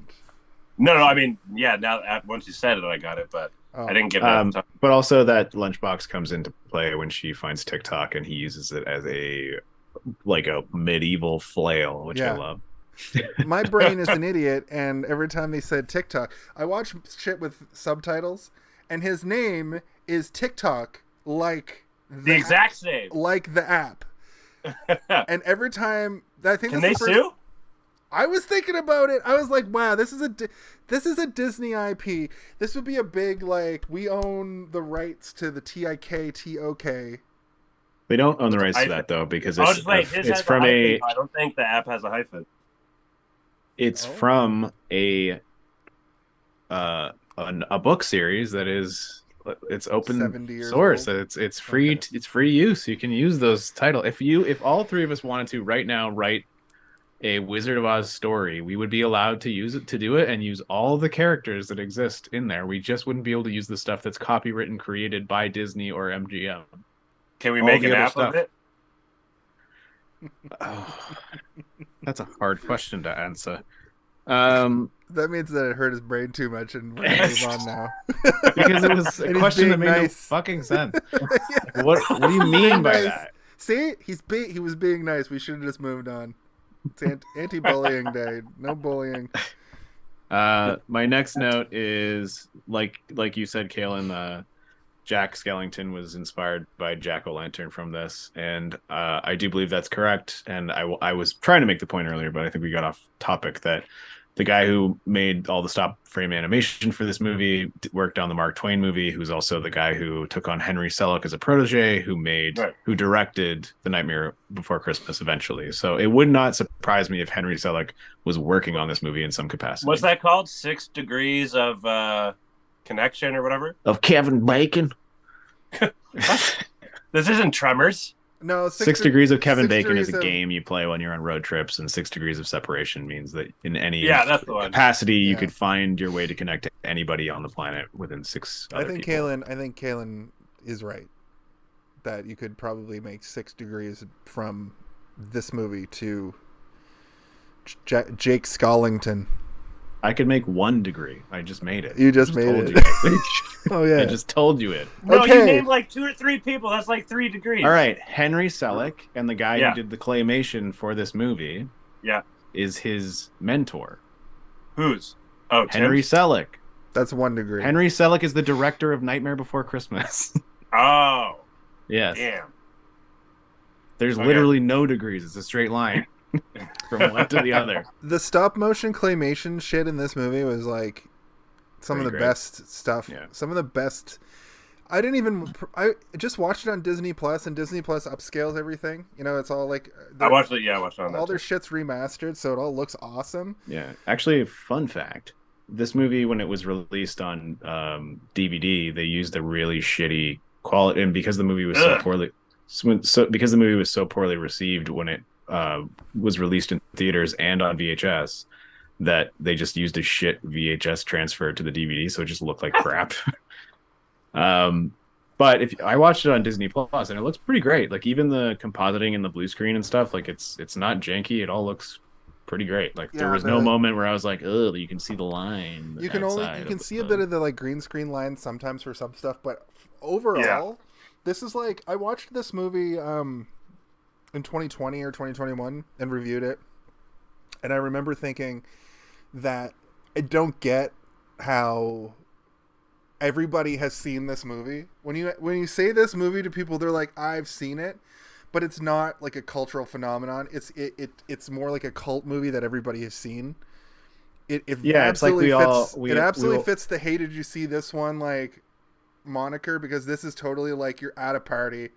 The and you're analogy that like, I like have to you make. seen Return to Oz? And then you and the person just like remember every moment of the movie. The analogy that I like to make is like there was a time once where all of us of a certain age were sat around a campfire and we're all told the same scary story at the same time. Yeah. And it's burned into our memory so hard that we remember it so visually that at any point you can talk to somebody about this movie and they'll be like, "Oh yeah, and then that weird shit happened. That 'Cause weird it's a horror movie. lady with a billion heads in And closets." every horror movie. You see Also, it once. those head showcases, or that hall of head showcases, was also Very good. Very good, yeah. But that's why I put this in the realm of horror, because every horror movie you ever see, whether it's like scary or not, you're always going to remember things from it. When it's in the genre of horror, there's just going to be things in it that are going to stay with you, and the movie's going to stay with you. And even though I don't like the original Halloween, I can play the whole movie in my head because it's so like visually unique. And I think he likes it. Well, no, it's not that. It's the Avatar thing where I fucking don't like the world of Pandora and the Blue Cat people, but when it's presented properly, it's fucking great. Talking about Halloween was 100 times more fun than watching the movie. I was listening to the BS Bargain. I put a giant podcast. X on my notes because I thought this was going to be the first episode we could get through without talking about Avatar, since Jason has seen Avatar, Shit. but it's didn't happen. Maybe next week, folks. Okay, and I also lost my train of thought on what I was gonna. You watched Bargain Bin. Did they do Halloween or something? No, it's one of Ben's favorite movies, but I was gonna talk about it's like a presentation thing, but I forgot what my point was. So let's move on. This All right. fucking Jason talks about Avatar, whether he hates it. Fucking Days Without Incident. Fucking zero. Yeah, Steve it's gets up, like walks up it's like the a ladder, warehouse, right? puts a Have to 0 on. erase it. Yeah. God damn it! Maybe next time. So we're more or less at the point where she arrives at TikTok, and this moment always kind of like, obviously the Wheelers are very freaky, and this is the watch through that I really honed in on the fact that those orderlies at the beginning are the Wheelers, because the one has a very particular, or like a very like unique looking face, I guess. I It's thought kind he of like was the droopy guy. and I thought he was the guy from Max Headroom, the Canadian actor who's in like a million Right. things. But he's no, he's not- he's almost like a circus performer guy. Yeah. Like he's also the one that like he created the way that Jack should walk, and he also sort of pioneered how the Wheelers should move, and like he's like a stilt performer and stuff. Like I wouldn't be surprised if he worked in like Planet of the Apes and shit, like he's one of those guys. later, like helped organize Cirque du Soleil. But he also did the style. voice of Jack, which is kind of cool. Like a lot of the times people like that will just be put in purely physical performances, and they'll use a different voice actor. And not until the days of our teenage years when Andy Serkis became like a face. Like they're like, "You're Smeagol," and he's like, "Yeah, that's right." And then he becomes like Caesar and all these other Well, yeah, roles. he was Smeagol and Caesar before he was ever in any movies like as Andy Serkis, right? Isn't Yeah, but now he's in tons of isn't stuff he, as himself. Alfred? Yeah. Does he play Alfred? is. Yeah. Yes. He's also Snoke, and he's in Star Wars as another role. He's in a lot of stuff. He's in Wakanda. He's the And one- Wakanda yeah, Forever. yeah. He's He's a Was he badass Alf? looking what's his face from Parks and Rec. Oh, was he Alfred in Joker? No, he was Alfred in No, he was Alfred the in Batman. The Batman, right? Oh yeah, weird. I liked that movie, but I blocked a bunch of shit about it out of my head. I mean, yeah, fair. It's They're gonna so make long. the Penguin It's movie 3 based on fucking hours that long. version of the Penguin, and I think that's where that universe loses me. You don't The want to next movie's see gonna be Colin called The Farrell Penguin? as like, "Whoa, hold on, sweetheart. We all I gonna do. take a kiss each other on the cheeks here and put our glasses down." I do, and but I'm toast." worried that they're gonna put some. I'm worried that there's gonna be no fun. Like That's pretty fun to me. that Sweetheart. version of the Penguin. I liked it. In contrast to the Batman, it's like I like when the Penguin's a low level criminal, but I want to also go back to having the Penguin being a weirdo from the sewers who wants to bite you on the nose and be a. If he bites anybody on the nose, I'm in. If he eats raw fish, 100%. But I mean, that penguin is more accurate to like what the penguin's supposed to be than the one who bites people's nose and has flipper I hands. know. The old he's like the '60s fucking Holy Adam shit West. balls. Yeah, he's got like the long cigarette. He fucking just has a monocle. The Arkham Anyway. City. The I the played Cockney, this city like a hop from Yeah. hell. the Cockney accent version from the Arkham games is like he's just like a low level criminal. Yeah, but he I has like get a it. broken Coke bottle in his eye, like Yeah. it's been jabbed into his skull. Oh, It's just yeah. way too much. I just want Danny DeVito to reprise his role as the Hey, maybe he will in the In the Flashpoint Flash. movie. Yeah. In the Flash. The head nerd. Okay, so we got to the Wheelers. The Wheelers are scary, and when they're going down that hallway, and they're just like they're doing like a Krusty the Clown clap. I said that they're doing bird noises too, which is really freaky. Like they're like talking to each other with bird chirps, which I don't know if that was referenced at any point earlier in the movie, but it is very off-putting as well to be Well, like, when holy, they- these guys are just like cawing at each other like monster people. When they chase her into the tomb thing, like the mausoleum To the- area, Yeah, they- the hallway. they just like fall, like they just keep going too. Like they don't have, there's nothing going on inside their head. They're just like agents of chaos. I think that the way that they think is like everyone is scared of us, but they don't know what to do once they get into a situation where they actually have to like fight themselves, because like everybody runs away from them all the time because they're so fast and they're scary and they're weird. So like they're just like walking towards her slowly, being like, "You're gonna give up, aren't you?" Like making their bird noises and their Pee Wee Herman sounds, and they're like crawling up on her, and then she opens that door and gets inside, and then they rush her, right? Like it's almost like they are like an animal being more scared of you than you are of them Right. situation, Yeah. where they, which I kind of find interesting and cool because it shows that they are henchmen, but they're like no more than henchmen. They're just there to be a mass of like scary things that if you ran at them, they would probably run away from you. You know, like that's kind of how I feel about them. But they're so used to people. Kind of as they weren't allowed to do the flying monkeys, and they were very flying monkey adjacent, in my opinion. But they had more humanity than like a literal monkey. But they also probably came up with that idea of being like, what if they're like weird creatures that have wheels for hands and feet, and they're like, you know, they're trying to like come up with a direct parallel to things she's seen before she's going into Oz. Versus driving.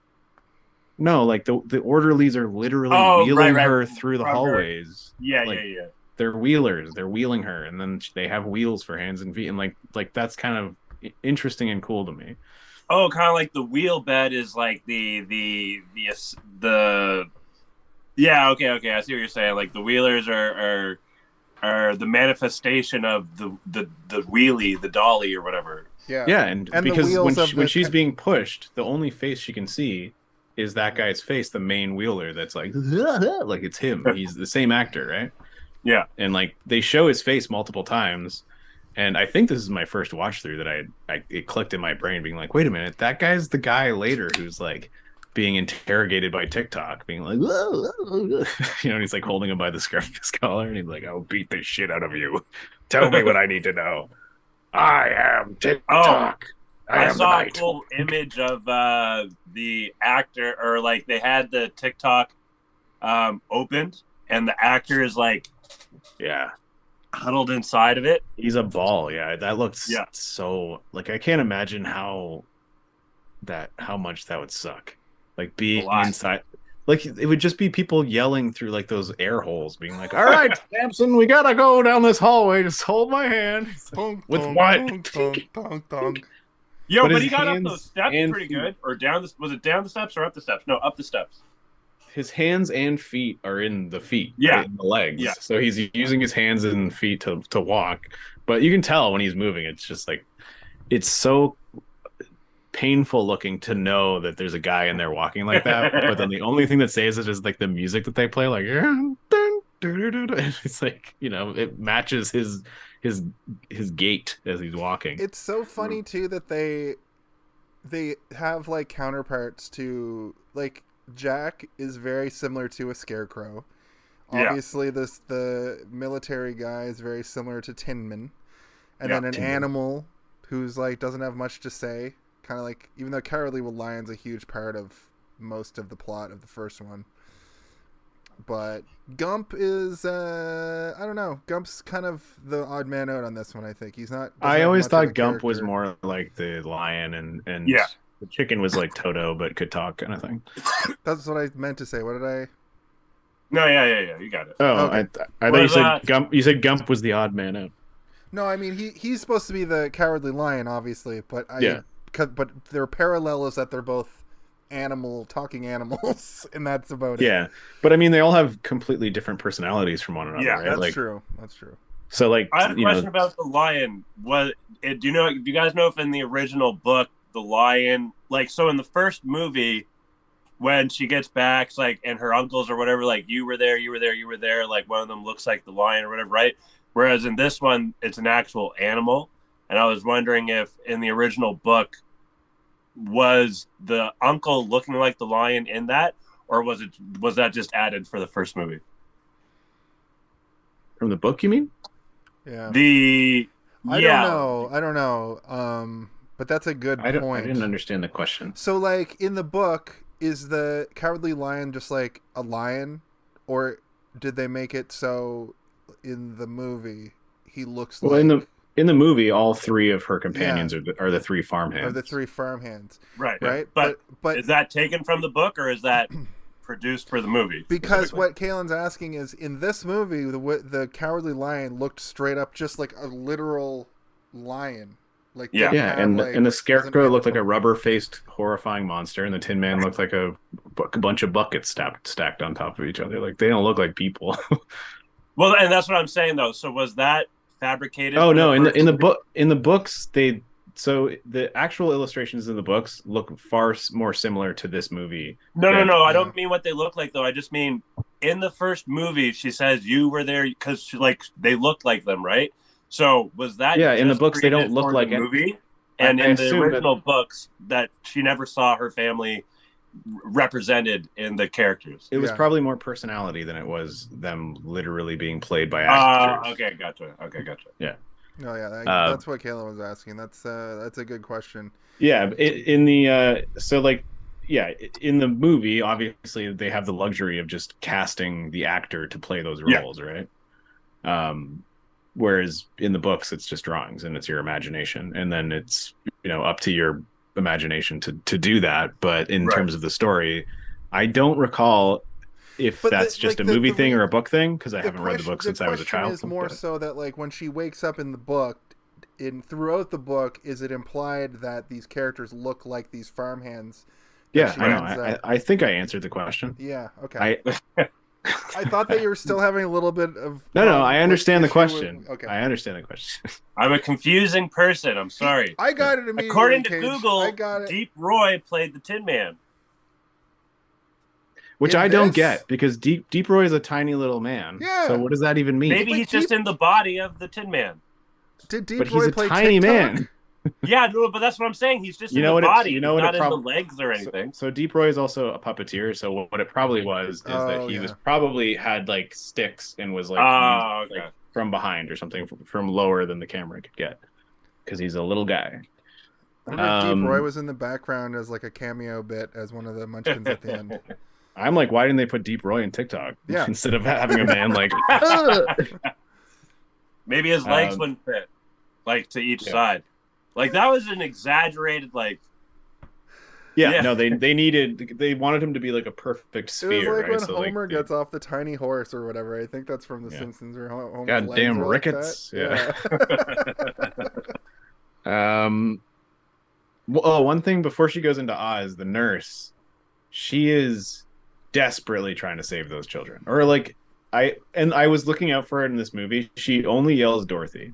She does not yell Dorothy or children or like girls or anything. She only yells Dorothy, and she yells stop and come back, and like she's Well, desperately trying to save Dorothy from the river. Ozma is interesting in the before part in the ward because She's like a ghost, yeah. she comes into the room with the pumpkin head that is very real in reality, but is it?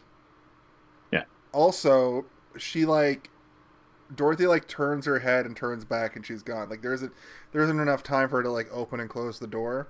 Yeah, she says I gotta go, and then she's gone. Thought there was some weird stuff with that. I also thought while I'm watching Dorothy in this room, which what must have been 8 hours, were kids before there was any toys or fun or anything? Were kids bored all the time? Just No, bored? they had a stick and a hula hoop. Okay, they but would that's use- if you're not stuck in literally a mental asylum. But she just Yeah. there's No, it's like they being in just- jail. They just show her on the bed at one point. You're just sitting there She's probably using her imagination.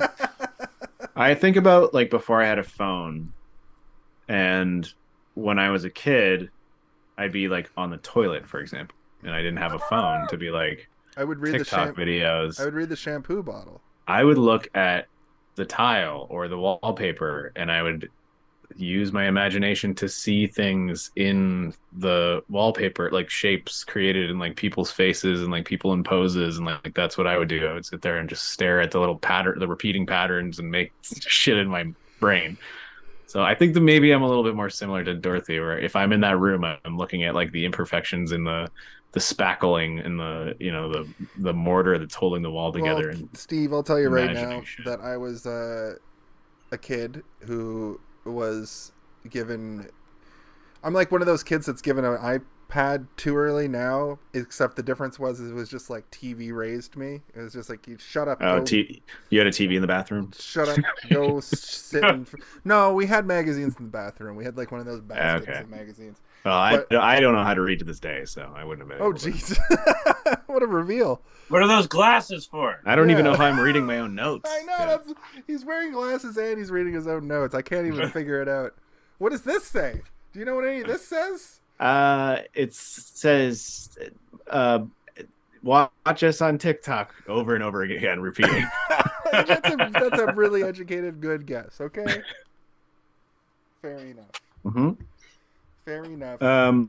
So I noticed that throughout her initial journey, they have the panning to the rocks that show the amazing, which still look fucking amazing. Look better than CGI, like the clay coming up on the stone. CGI. We've said it before, and I'll keep saying it every time. But this is different because you can also see so many shitty examples of clay animation and stop frame animation that's so jarring. But for some reason, in the context of this movie, having it be stone that's shifting and moving, and they lock the shots off so they're not that complicated, but it is still so impressive and off-putting. I'm gonna keep using the word off-putting and unsettling because that's a lot of the visuals in this movie That's a great word for this movie, man. 90% of the time you're like, what? And I also love that they come up and they're watching and they're like dun, dun, dun, and looking at her, and then they go back down, and then it's that one guy's face who's like, she's here, Dorothy Gale has returned to Oz, and he's like, good, and he's like, but she also has a chicken. And the guy's face, he gets so scared, but you don't see the Gnome King for so long, which is a really smart choice because you're building up what he might look like forever in your mind, and then the initial reveal of him is that he's also just a face, but then he slowly becomes a person sitting in a throne, and it's still you can't really tell, and then he becomes more and more defined as he's becoming more comfortable with them. It's almost like he's putting his guard down and becoming more hospitable to them, being like, let's sit down and have a conversation. Let's have some boiling silver. Yeah, and some key lime pie. Limestone pie. Speaking of faces, though, I think I just had sort of an epiphany about her seeing things in the real world that manifest themselves in this world. The actual machine that she's about to get electroshock therapized by is sort of TikTok.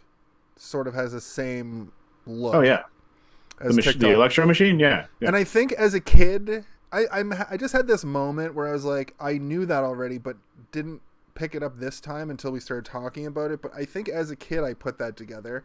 Yeah. And I see it, but the TikTok character helps her. Where that machine. Well, I guess it's supposed to help her. Yeah. Okay, well, I mean, there's an argument to be made that as soon as he's about to shock her, because it would be him shocking her, the power goes out. Maybe he short circuited the entire building, and that's why she thinks of that machine as a friend. Okay. It also could explain why every time he's about to do something super helpful, he breaks down. He just runs off or whatever. Actually, that wasn't that on the rules. It's wind me up, I'll last for 1,000 years, and I'm like, what? No. He said, "Wind me up tight." She's too weak to do it tight enough. She's a little girl, and also those things look like they were hard to turn. I mean, maybe him as a whole, not him actively doing things last 1,000 years, but him as you wind me up and then do it again, and you keep doing that for 1,000 years is what I thought. At first I was like, that was when he first started not working after she wound him up. It's that was definitely not 1,000 years. He said something about that fight must have wore me out. But then I thought about it later. I was like, oh, maybe it's just you keep doing it. Kind of you buy whatever technology that we buy these days, it'll last. You have to put batteries in or whatever, but it still lasts for lithium batteries will last 1,000 years, but you have to charge them every 6 hours or whatever. We're coming up on an era though where if you go buy a Game Boy game, the batteries are all dead. You have to get the batteries replaced. I got a Game Boy right here. The batteries on your save files are gonna die one day. There's also kind of a sad quote on the back. The instructions on the back of TikTok, or it says, no nipples. No, that's different. No, that's the front of him. It says do not expose my nipple, or I will be cancelled. Dun, dun, dun, dun, dun, dun, dun, dun. No, it says something it's something about like can never die, but will never live or something. Like it's Oh, a yeah, quote yeah. like that, and you're like, oh man, that's kind of sad. And then she winds him up, and he's like, I cannot feel emotions, but I also am super sick at fighting, mostly spin moves. And you're like, okay, He's cool like, TikTok. He's like Robo from Chrono Trigger. There. I didn't do Video Final game insert. Fantasy. That's Final Fantasy adjacent. Yeah. But there we go. Let's cross an X over that too. Days Without Incident. But he also gives us a little bit of expository dialogue, which we're desperately in need of at this point, right? Because she's trying to piece together shit, and she doesn't know. She's gone into the city. Everyone's turned to stone, including the Tin Man, or the Tin Woodsman, and the Cowardly Lion. Which is what it's called in the books. Yo, did Yeah. they tell that story in the story about the Tin Woodsman? Did they tell that in the first movie? No. Also, Okay. so they call him the Tin Man in the MGM, so they couldn't call him the Tin Man in this, so they call him the Tin Woodsman, which is what he's called in the books. Right. Just Okay. so you know. But it's her explanation at the beginning of the movie where it's like he was a man and then he cut his own leg, or he got his leg cut off, so he replaced it with a tin leg, and then eventually he was like fully replaced with tin. Yeah. That's more accurate to the book where the That should've MGM been is like, where Yeah. the original MGM story is just like he was built by some guy, and he's like, my creator forgot to give me a heart. Like, Oil okay. can. But Oil can. he is like mostly human, which like in my brain, if you open up his chest panel, it's just like full of human organs, like nasty, gross human organs. But it's also the explanation as to why he turned to stone and TikTok didn't turn to stone. Oh, nice, good call. Yeah. Yeah. But TikTok gives us a bit of explanation, saying, like the Scarecrow, King Scarecrow, locked me in here and told me to wait for Dorothy Gale. That's you, right? All right, let's get out of here. And he like goes out and he beats up all the Wheelers in like 2 seconds. Why does that song by the Edgar Winter Group play? Because he's dope and badass. He's like,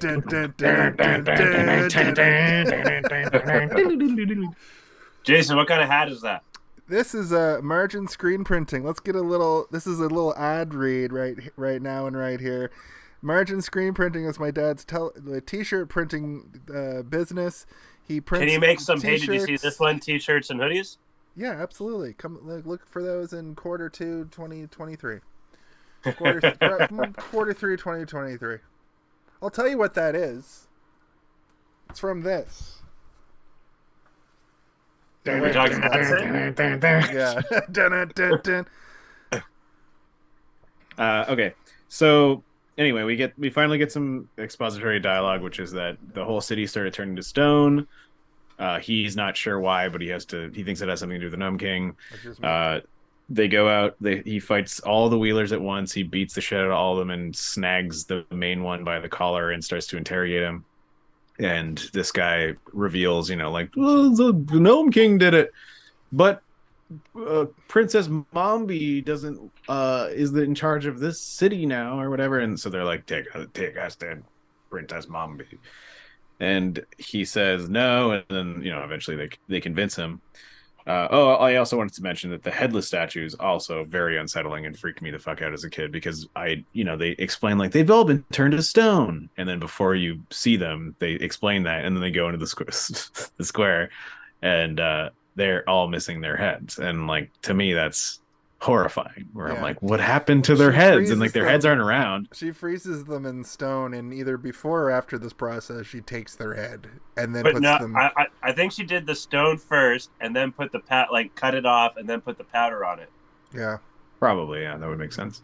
Or just Like had a way of cocaine. reversing it, yeah. powder of life, powder of living, or whatever. It's, Yeah, that's I what need they my used to powder call of cocaine. Conspiracy theory. I need my Yeah. powder of living. That's what they used to call the powder She of did life. get really angry. That's what happens to them when they don't have She it. is desperate as fuck when she Yeah. gets to the Gnome King's chambers. Towards I the need end. my powder of living. Yeah. Well,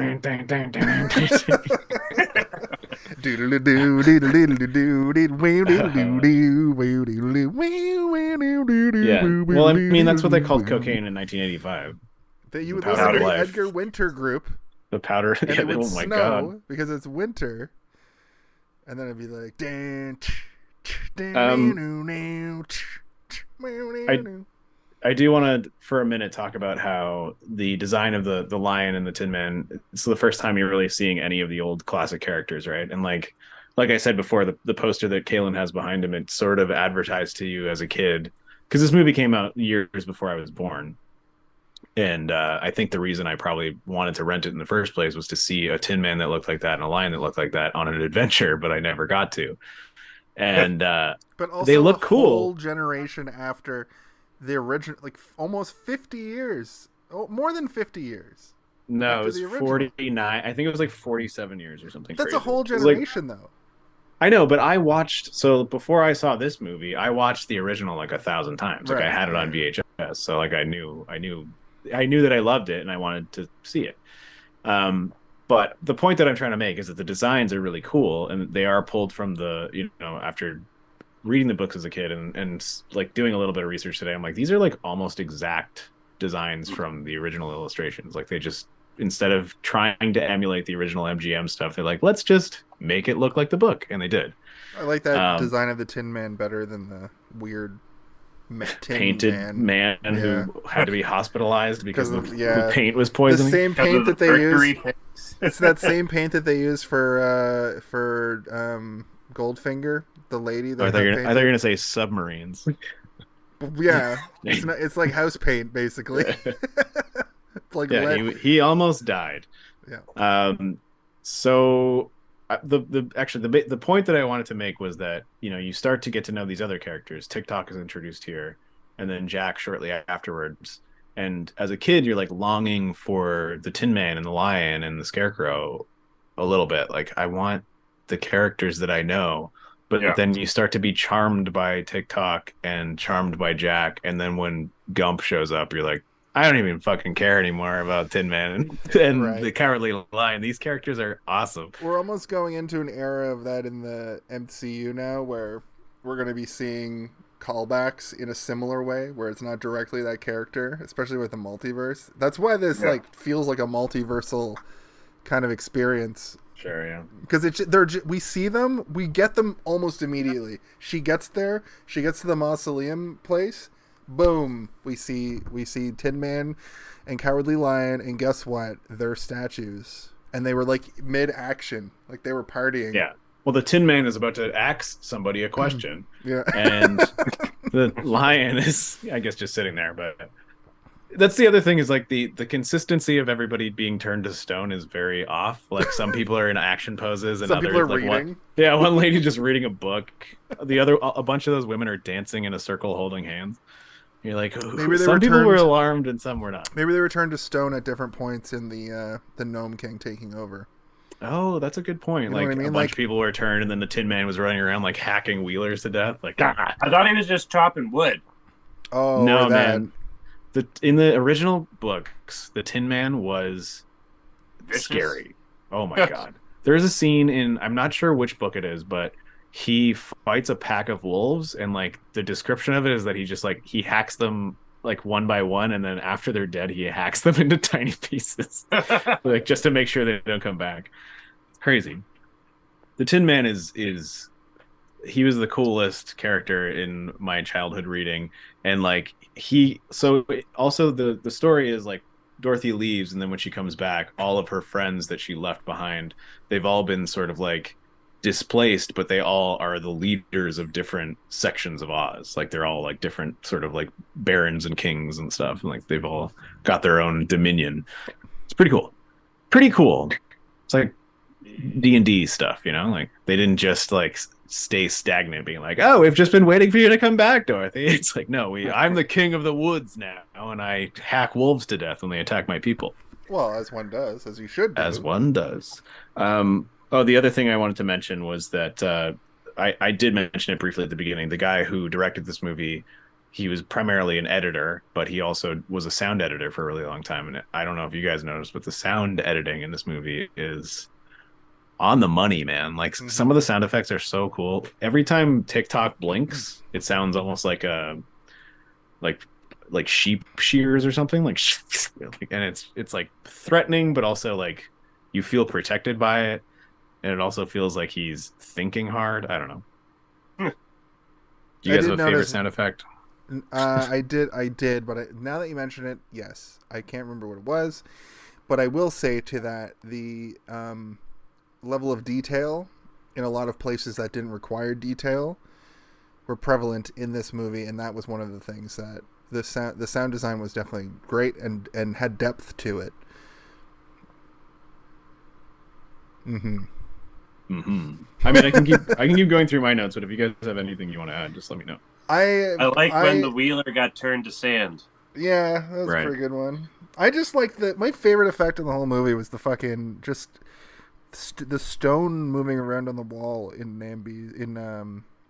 Gnome's King Gnome's cave. Gnome Mountain or whatever. Gnome Mountain, right. Great Gnome Mountain or whatever the fuck. It was just such a cool effect. We were talking about it earlier a bit, but like, it goes back to how good it looks on Disney Plus, where you expect a movie like this to be visually almost unappealing.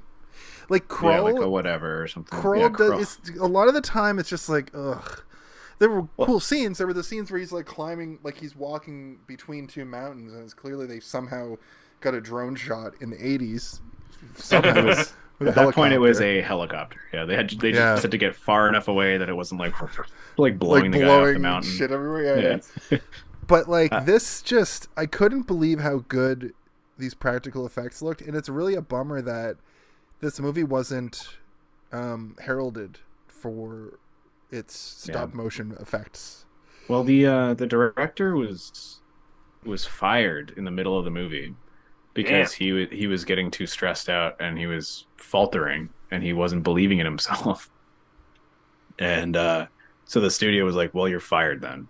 And he didn't want to be fired.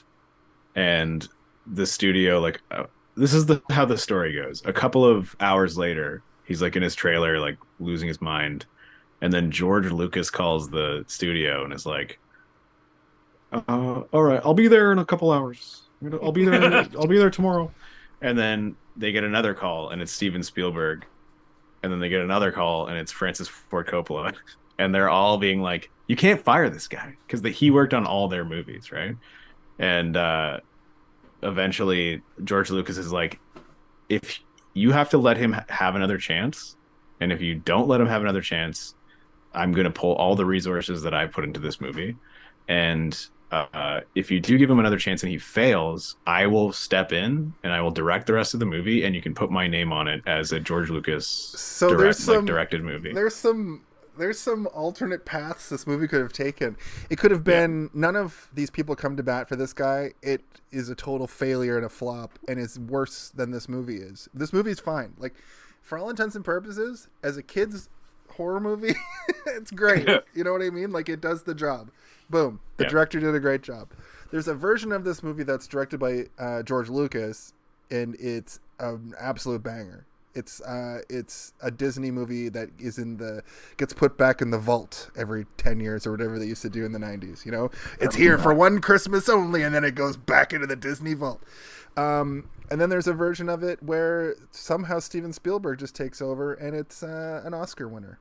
Well, I don't think that Francis Ford Coppola and Steven Spielberg put that same deal on the table. No, but I know. They were there to be like, no, There's he can do it. There's a version where Francis Ford Coppola takes over, and it's a gritty indie flick. But the thing is like this movie is well directed, and it's well edited, and it's coherent, and it all makes sense, and everything kind of fits together properly in the sense of the story, and you're not left being like confused or wondering or thinking that it could be better. Like, I think it's just like, it's good for exactly what it is meant to be.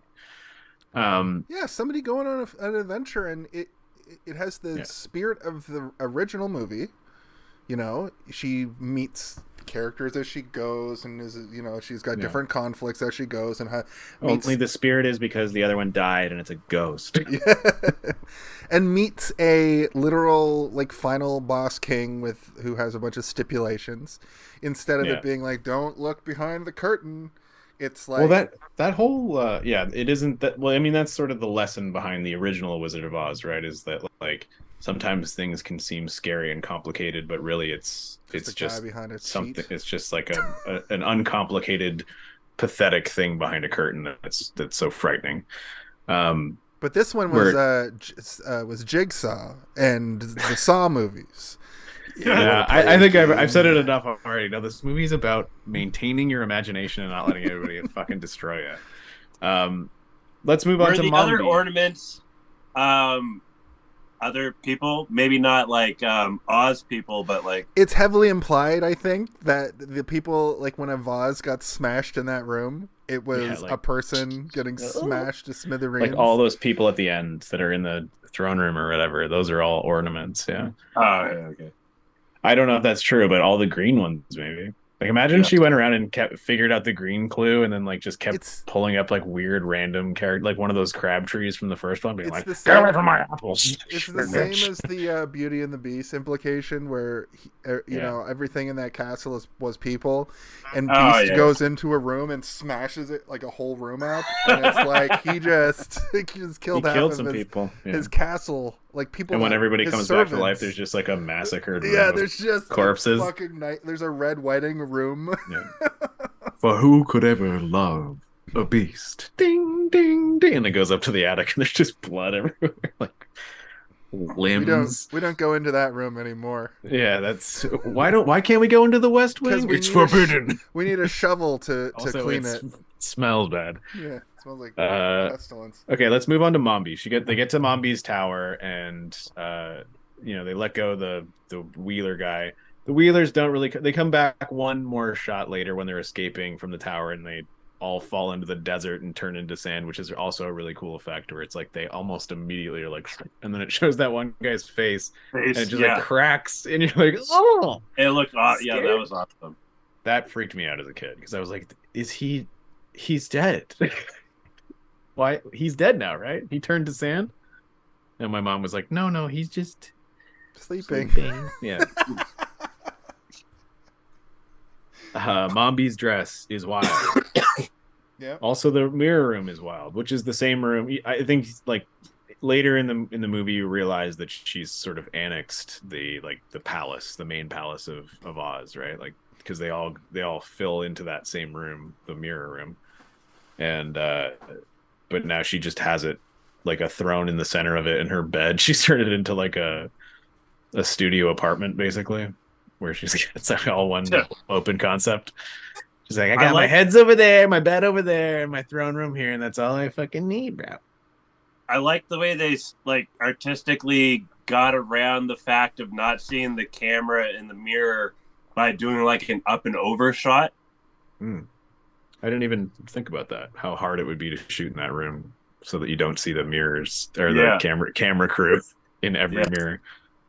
You basically just have to like superimpose what's on the mirror onto the mirror. Or just like Kaylin was saying, like get creative with your angles. Yeah. It would be like a thing where they would have to do it, and like people would like a whole army of people would have to be like moving with the camera to get it out of the way. The heads in the book, the original book, they all have different personalities. So like when she puts a head on, it's meant to be like a different person almost, but they all have sort of the same goal, I guess. I'm feeling silly today. Fuck you, I'm feeling like shit today. But it's almost like when one of them puts it on, she like is like, this girl might be of like, we might want to have her head later, but I don't want to be the one to deal with it, so I'm gonna go change heads. And then they get the other head. The other head's like, I'm gonna lock you in the tower now, motherfucker. Did she lock her in the tower to like age up to the age, at least age appropriate to behead? Yeah, to cut her head off. Yeah. To cut her head off, like because she would look ridiculous with a tiny 10-year-old tiny head, head on her shoulders. Yeah. But all of the other women in the Hall of Heads were all like fair maiden, probably 18-year-olds. And then they were like the dancing women and more, because there's way more than this. And she's the head nurse from the ward, right? Yeah, that's why they called her the head nurse. Right. And like Annie Ann was like head nurse, and she went like this. So it stands to reason that it stems from the character being super like vain about her age, and she wants the youngest of the young, and that's why Dorothy is like the the perfect person to like age up into that. It's too bad that She has an interesting face that will go on to star in The Craft. Yeah. Yeah, not beautiful, you understand, but there is a certain prettiness there. Unique. You're weird looking, but You're weird looking, but you're gonna be desirable from the. but you're male '90s gaze. hot. Yeah.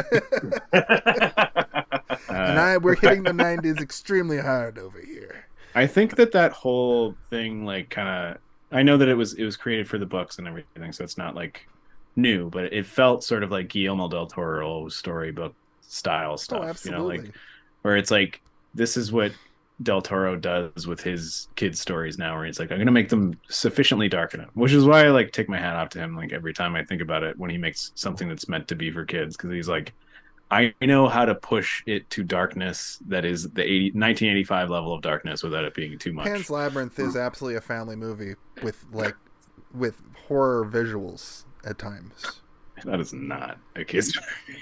I haven't seen it in a long time. Oh, there's a part where he grabs a guy with a face and caves his whole face in with a wine bottle. Didn't we do it? Never mind, I forgot about the part with the wine bottle. No, I'm talking more like the recent stop frame animation movie Pinocchio. Yeah, like, that's more. I saw on the level stills I'm from talking. Pinocchio, and I was like, "That looks like a cool anime." It's on my good. radar to watch. I just haven't got around. You should to watch it. On Sorry, Netty. Kaylin, what did you say, Kaylin? Oh, what was I saying? Uh-oh. Something about spookiness. I can't remember now. Spooky. My apologies. Take it away. Spooky Okay. freak. Well, I'll she gets be locked in the spooky. tower. Yeah, she gets locked in the tower, and she meets Jack, the Jack Pumpkinhead. And he is sort of like the Scarecrow, but he's more anxious, I think, than the Scarecrow. The Scarecrow was more just like a doofus, right? Oh, Where I he's have like, no brain. I don't understand why I'm not smart. I mean, I was not born with a brain, you see. Oh, and he's like pulling his straw out everywhere. Like, oh, and he can't walk. Yeah, I properly. think Whereas Jack Jack is like, I have emotional issues. yeah, he's My got no mom confidence. He's a millennial. Yeah.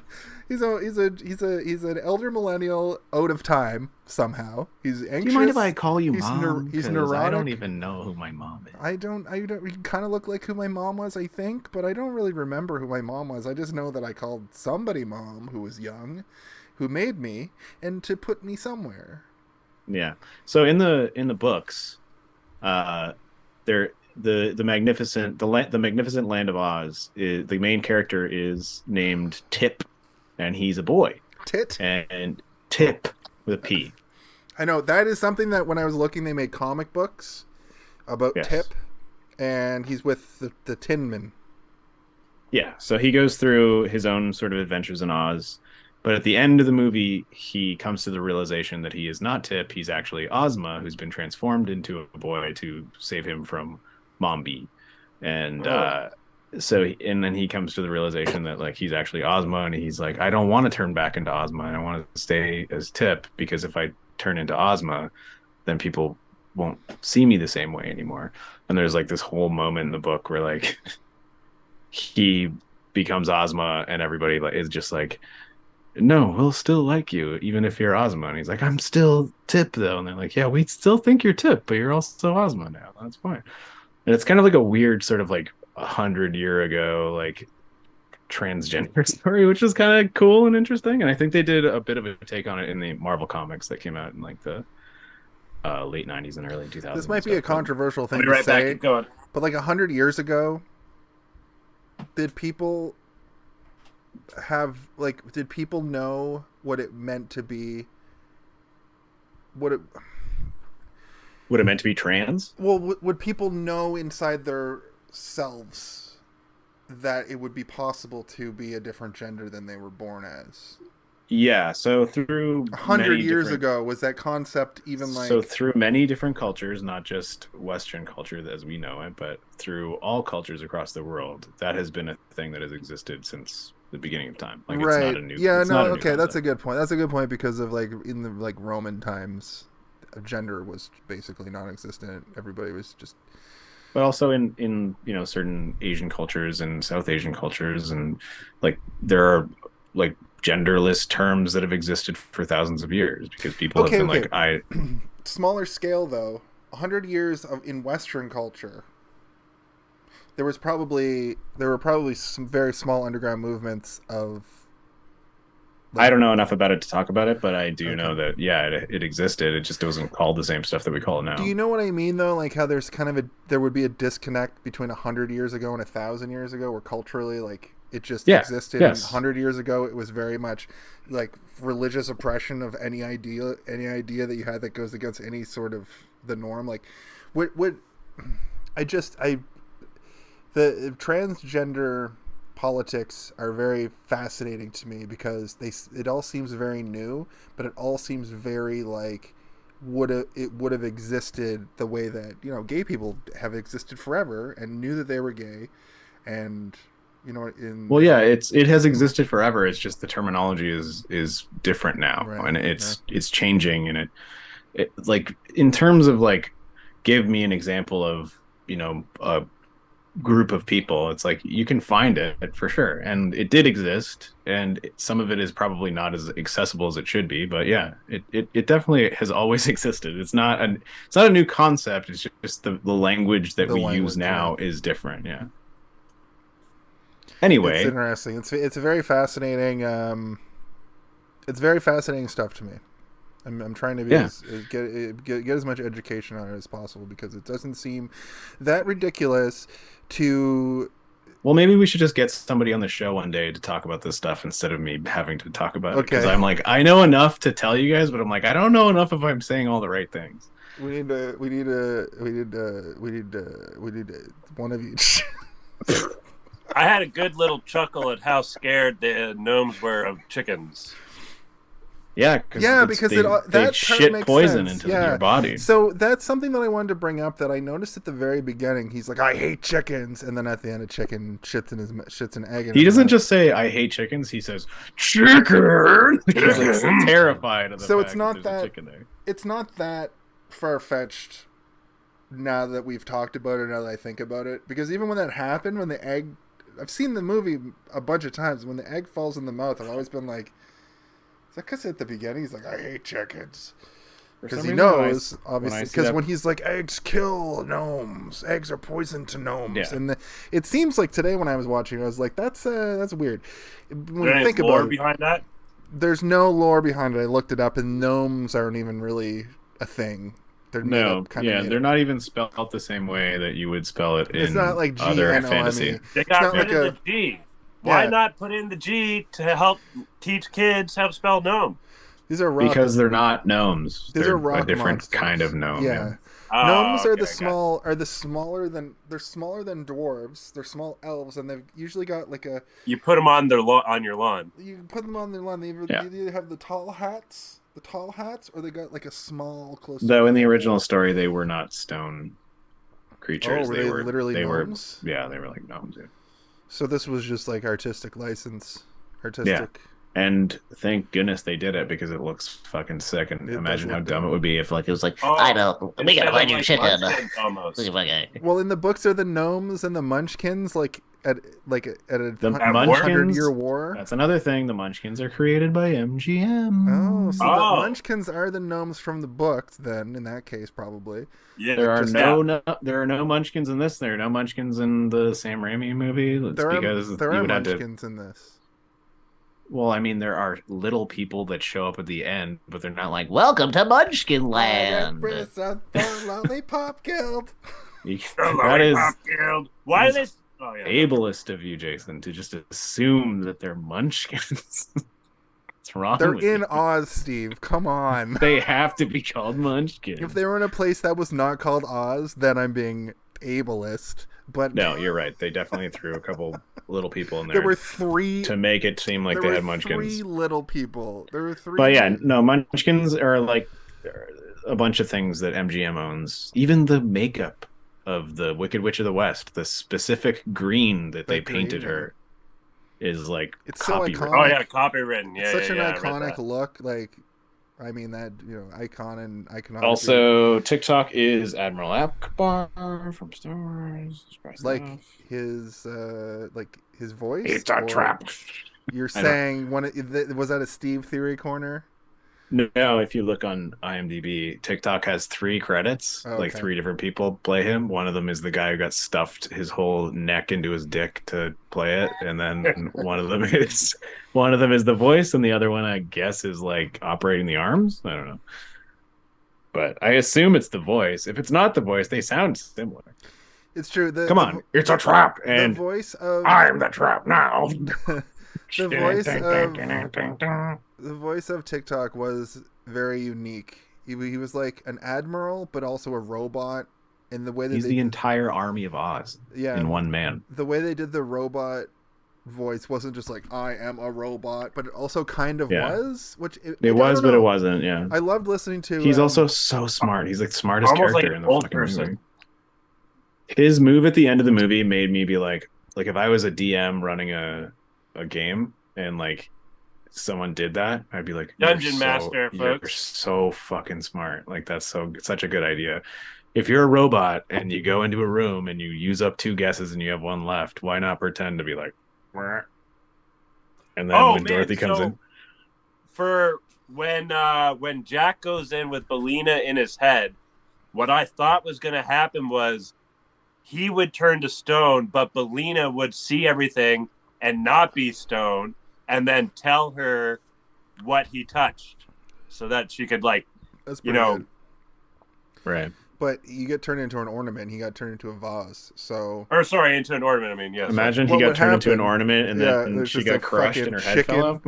What's even more horrifying is what Kaylin's saying. And if he got turned into a statue, now you just have a stone version of Jack with a fucking live Belina stuck. Chicken and trapped inside, yeah. In a jack-o'-lantern cage, which is a pretty cool visual in my opinion. Because there was a point at the very end where Belina's popping her head at the top of the jack-o'-lantern, and I was like, that's a cool, I like the character. I've always liked the Jack character, and I've always liked the Belina character, but the Jack inside Belina, the Belina inside Jack, Jackalina. Yeah, a chicken and a pumpkin. Yeah, you got it. It is cool. Good. It's cool. It's fun. It's funny. But it's also one of those things where I don't know how they knew to hide her in there. I think she went in there because she was scared, and then she just stayed in there. Yeah. But I do you recall a moment where they're going into his lair where they're yelling about chickens? But I mean, they're yelling about chickens the whole time. So no, I think it was before they get. It was so. The chicken is the fucking Chekhov's gun in this whole Chekhov's smoking chicken. I'm gonna name a restaurant that. They're laying down that smoking chicken booty since the beginning of the movie, right? Belina, if you don't lay an egg, Amium's gonna stew you up and stir fry tonight. Oh, we live in a dust bowl situation right now. You have to lay eggs, or we're gonna turn you into chicken. Also, my uncle will not build this house. He should build it. I hope he's depressed. I hope I don't fall in a swamp and bring back. There is one little line. Finish the house. There's one little line where Dorothy is like, "He broke his leg, Anium," and Anium's like, "His leg has been healed for a long time, His leg is Dorothy." mended. And she he's puts just like emphasis on mended. And you're like, he's depressed. He is mega depressed. Under his fucking blanket, looking off in the distance. He's sad. He's so sad. His house got destroyed that he built, and he's trying to build another one, and he broke his leg, and his niece is insane. You don't jack it when you're lost sad? her fucking marbles. I don't believe that for a second. Were any of you guys worried when Jack's head fell off the side of the couch or Gump, I guess? Wait, guys, we're not there yet. We gotta go through the whole dusty cocaine moment where she goes down to. It's also been 2 hours. I know that, but we're not going fast enough, and I haven't talked about my favorite part of the movie yet. Okay. Which is when they steal the dust from the head, and she almost gets bitten by the head, which is the head of the head nurse, which we talked about already. Is 48 minutes into the movie, so just as an FY.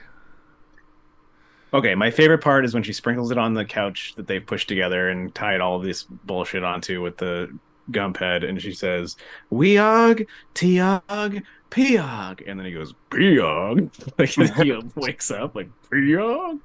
Hold on, who the hell said Piog? It's Chucky. It kind of sounded like he was hungry, like it was something to eat. Piog. Like, what? True, You got like, Piog? You got Piog here? Yeah. It's But Chuck. the It's a reason real that chunky moment.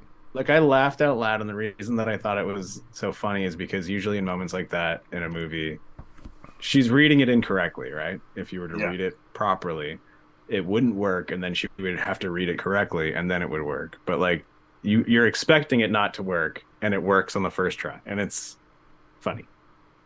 It's fucking funny.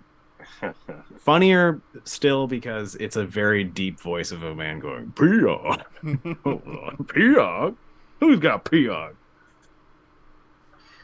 Jack Pumpkin is sad. Good character design on that. His head movements when he gets scared and it like elongates. The whole Jack character has such a unique, interesting look to him. His head his head is like a big wobbly pumpkin with but points of articulation. Yeah, it was supposed to be more like the Gump head. It was supposed to have way more articulation, but after the firing of the director and all that shit, they we're over budget, and so Lucas came in and was like, "Okay, we'll pull some stuff back," and he helped with the design of the pumpkin. We'll be like, we can still get emotion from it, but it won't be as make it a bit articulate. Wobbly. But then you think about how weird it would be if the lips were moving and shit. It would probably look horrifying. Well, do you know what it would look like? It would look like the parts where the scarecrow fucking smiles. But he's just smiling the whole time. Like his whole face, but his mouth moves. I swear. It moves like this, like. But it means that it can go and they can curve it a bit. That scarecrow has lived in infamy in my head for I do remember the first time I ever years. saw that. Yeah, and it was like when she slides down that thing, and then he's like, "What is Dorothy? What is wrong You're like, with the scarecrow? What happened to your face?" It looks like an action figure parody. But even the scarecrow from the original was weird looking too. If you watch it now, it's like they connect the rubber to the face, and it's like a guy's face. Gross and. It's a guy's face. He at worst looks a little bit melted. He's got one of those baklavas. Not baklava. What's that? Balaclava. Yeah. Baklava is a pastry. It's a delicious Greek pastry. A balaclava is a delicious Russian face mask. Made of cotton. Cotton. Where you get to smell your own breath all winter long. Unless it has a zipper. They can open. I think that's for another. That's for a different.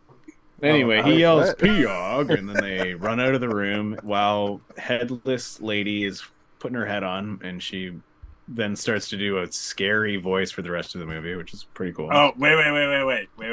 Right before they're getting Gump all together, one of my kind of favorite little interactions or lines, or whatever, is when.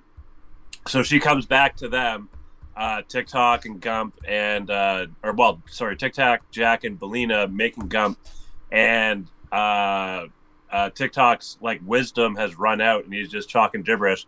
And he's thinking, he's thinking, and she's like, his brains must have run down, and then I think it was Jack was like, but he's talking. How can his brains run down? It's like, oh, people do it all the time. It was like, yeah. She just said people talk shit all the time.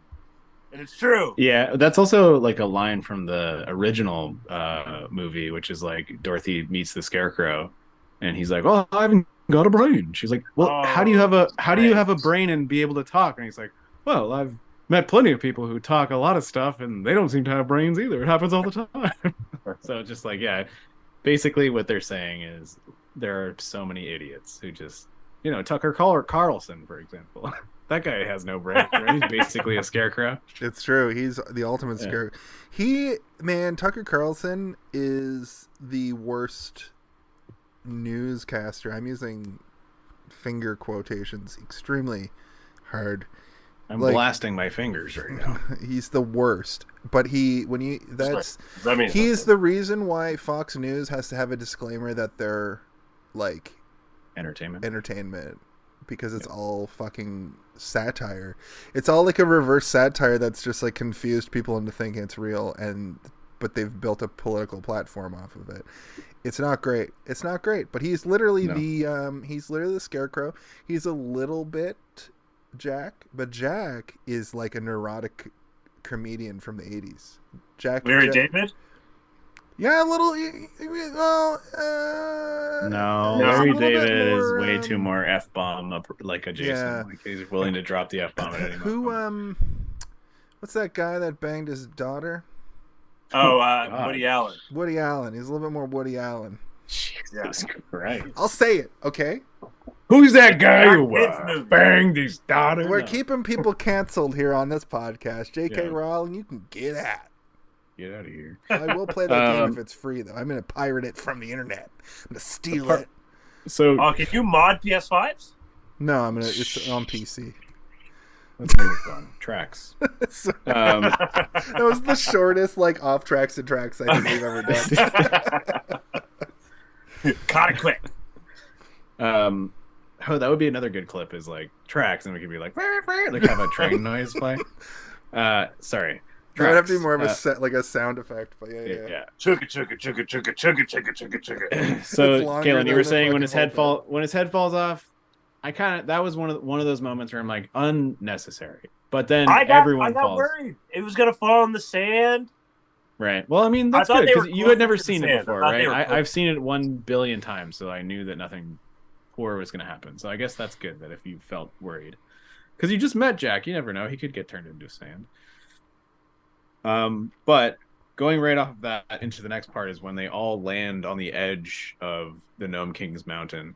And I gotta say, like, there are moments in movies where people land and you don't feel the impact, or like you can tell that like it's happening off screen, they're landing, but like every single one of their landings has such a great like poof of smoke and like heaviness to it, like even TikTok and like Jack when the pumpkin lands and his like thing flies off, like all of them have a very good feeling of gravity. There's another moment like that too that happens like shortly after this where Dorothy wanders into the Gnome King's lair, and then he's like, I brought your friends as well, and pulls them, and they just come in like pure chaos. And it looks like something from Hellraiser when they're like and then at the very end, they clearly made a Jack. I keep wanting to call him Jack Skellington. They keep making a Jack the Ripper because that's his canonical name now. Because that's just where my head went. He loves going to the strip club. After Jack gets picked up and almost like eaten, he's just like dropped, and they clearly made a Jack like mannequin puppet thing because of the way that it falls, and they probably used it in the scene that you're talking about and the scene that I'm talking about, and it's just a Jack that's just... There's scenes where it's a puppet, and then there's scenes where it's a person, Yeah, that's what I mean, yeah. But it was... I mean, you can see it when you see it, but... Because he folds over backwards? It doesn't stand out in a bad way to me, though, you know what I mean? Like, no, it's not... I think you said earlier, it's not jarring, right? Yeah. No, but I think it's played more for the actual effect that it's trying to give, like falling. When Gump explodes midair like a fucking airplane, and they all just come crashing to Earth. Or when it helps that they have like a 10-year-old girl as like the only primary like human on screen at times, because like you can cast even a semi-tall man, and it's gonna look like they're a giant next to her because she's like so small, right? So this is when we get into like the main thick of everything, right? Which is like the Gnome King's address to the group. And, you know, it, again, unsettling. Like this whole moment is unsettling, but it's odd because he's not being particularly cruel to them. He's just like setting forth rules to like their engagement. And I don't know. I think it's really good, and I looked at the time code of it, and it's almost half an hour of him talking to her while her friends are going in one by one and slowly being turned into. The movies have a Home Alone of it, but sometimes movies have like I don't know what to really say. I don't have a term for it. Intermission? No, not an intermission. But this is like the part in Home Alone when the wet bandits like figure out the traps and catch Kevin. Yeah. Like ding, and they like put him on that hook. You know, sometimes he's like on the hook on the wall. In professional wrestling, what I call it is the long match. A lot of wrestling shows will have different matches that do different things. They'll have like a quick snappy one with a weird fit with a weird ending. They'll have like a women's match and a hardcore match and like a couple title matches. A cage match. But sometimes they'll have what I call the long match. And the long match is a wrestling match. It could be a singles or it could be one of the matches I already said. But it's just like long, and there's a lot of endings to the match that actually make the match continue because the people in the match are so good at wrestling that you have to keep this tension building and building. And that's what this scene does. This scene is called the Wednesday night. Hey, did you see this one? The long match. It's a new that's a new thing I'm introducing to the show, the long match. Okay. The long match. Ding ding ding, ladies and gentlemen. The Gnome King explaining what's going on. Yeah. When they're flexing their skills or whatever. Yeah. He has like a long monologue before she even gets into that room, which is interesting. He looks very pretty in those slippers. I'll give him that. I do like that too. That was very fun. Where the reveal. Yeah. Yeah. He pulls up his like robes a little bit. But then she grabs for them, and he like there's like a weird like the frame is sped up and they're like covered again so fast. But they like go in and like it's almost like it's a reverse or something. Like they reversed it because they like the thing like closes and they like. It's like no. They're my ruby slippers. She never gets them. She never gets the ruby slippers. She does. At the end? Yes. Yeah. I couldn't. Out of the There's rubble. too much ballyhoo and fanfare. That's how she wishes everybody back to life from being get to dead. the credits. I like the ruby slippers. I do like the conversation that he has, and I like his reasoning almost. Like, I wish to know if he went to the Emerald City and asked for all the emeralds back first. You know, was he like, listen, I want my emeralds back. You guys just took them all. Like, they're mine. And if the Scarecrow was like, fuck you, get out of here. Is King Gnome the Killmonger of this universe? Maybe. Yeah. Where he kind of has a point. Like, that's he does have a point. They robbed him of his guts. But also he infers that he like makes all the other gnomes like collect all the rubies and emeralds and gems for him, so he's not a good guy. About Killmonger, of course, where he has little divots on his body for each time he's murdered a person. Yeah, you have to have a reason to not like them. And his body is covered from neck to tip to taint from little dibs of people he's killed. It's kind of like that Self-mutilation? Yeah, exactly. Well, they're not self-mutilation. They're scarification. It's like Zaz in Batman. He's the same character basically. I'll tell you what I didn't like. I didn't like Dorothy taking on the mentality of the United States, saying, "Well, you know, we're here with our army to conquer you, and we'll force you to give it back." I mean, that's like every conquering nation, not just the United States. Like every. I mean, that's true. Yeah, but like the United States is pretty like that's what we do. Yeah. Also, the original Wizard of Oz was created as a way to make people forget about World War II that was happening during the filming of that movie, and had just gotten over World War I. Like World War I was so. It's crazy that the Great War and World War II were so close together, and then after that, there's wars. But, like, the two biggest wars were within, like, 20 years. In a 20-year span. I do like the puzzle. I think it's cool. I think it's fun. I think that going in there and not knowing that you need to pick a green thing is interesting. It's also, like, a thing that you could feasibly figure out as a child, which I like as well. Because, like, you know that everything in Oz is, like, the main color of Oz is green. Yeah, emerald. Going in there, there's green highlights to a ton of things, but there are only a few objects that are completely solidly green. And that's a fun puzzle, and it's not impossible to solve, and I think the Gnome King made his puzzle fair. I don't think that he was making it impossible, you know?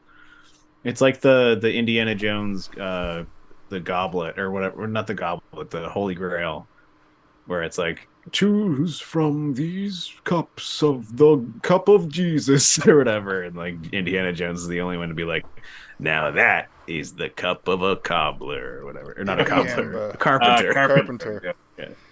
Imbiamba Jones. Imagine Jesus was a cobbler, just fixing shoes. Making sandals. You guys know washing people's feet. Sandals. You guys know how I hate trailers. I've seen the Imbiamba. Like that you live in? No, like the movie trailers. I've seen the Imbiamba Jones trailer for MB4. Yeah. It's like 5 times now. 5. Yeah, and I'm hyped for that movie, even though I've never seen Crystal Skull. I thought you hate trailers. I hate them. They showed me an extended Guardians trailer, and I was even more angry about when they showed me a Quantumania trailer before Wakanda. Because that movie looks awesome. I'm excited for Guardians. Cool. So you know what was really awesome is when she goes in and TikTok is fake Frozen. Yeah. Pretty good. Kalen's jizz. Well, I'm back. You know what's even better is that TikTok sheds a little tear, which means that thing on the back of his back? No. Untrue. He is alive. He feels feelings. The whole movie is like, I cannot feel emotions. I am the army of Oz. And then he cries about being like, about the fact that he might not be able to see Dorothy again after she gets turned into an ornament. After we learn that Jack's autistic, how do we find out that he's actually not, though? Oh, you don't, because he is. Takes one to know one is what my therapist says. He does seem a little... He seems at least like he has Asperger's. One of my favorite scenes... He's neurotic and uncertain and has a lot of anxiety, emotional issues that are like unresolved in terms of parenthood and stuff. He needs a therapist, and he needs to stop calling little girls mommy. That is weird. That's the weird thing, but you know what? Whatever. He's got nothing, and he literally has no space for a brain. Like he's got space for a brain, but he doesn't have. So when she goes in there, he has so much space for a brain. His whole thing is empty on the in there. He could fit like 10 brains inside of his pumpkin head.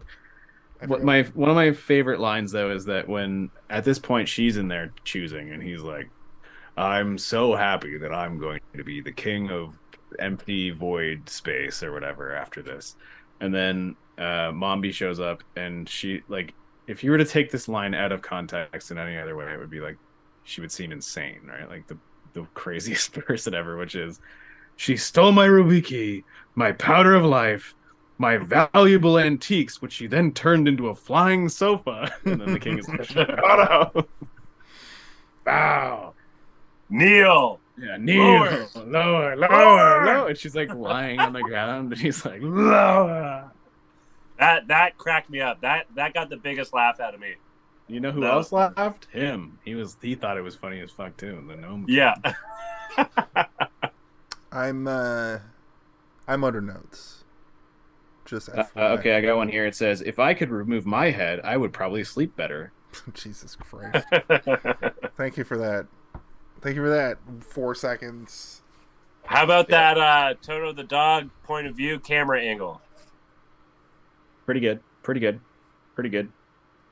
MGM has the rights to many things, including the ruby slippers. In the books, they were silver slippers, but they were created as ruby slippers in the original movie because red pops way better than silver on screen. Only reason that they paid $1 billion to have them in this movie from MGM is because of the iconography of the original movie. And if they switched it, people wouldn't think that it was a true sequel. You made up that number, did you? $1 billion? Yeah, I don't know what the actual number is, so I couldn't find it. I looked. It was probably like $100,000 adjusted for inflation, which is like now $1 million. The budget of this movie was $25 million, so I assume it was probably like a big sliver of that. Yeah, a big portion of this movie was clearly the stop motion claymation stuff, because a lot of this movie was like locations that aren't that difficult to find in nature, and also it turns out it was a UK studio, so their backlots were probably just like forest that you're allowed to film in. You know what I mean? Like I want to see that path that they film, that they're like, This is the original Yellow Brick Road, but now it's all fucked up. I want to know.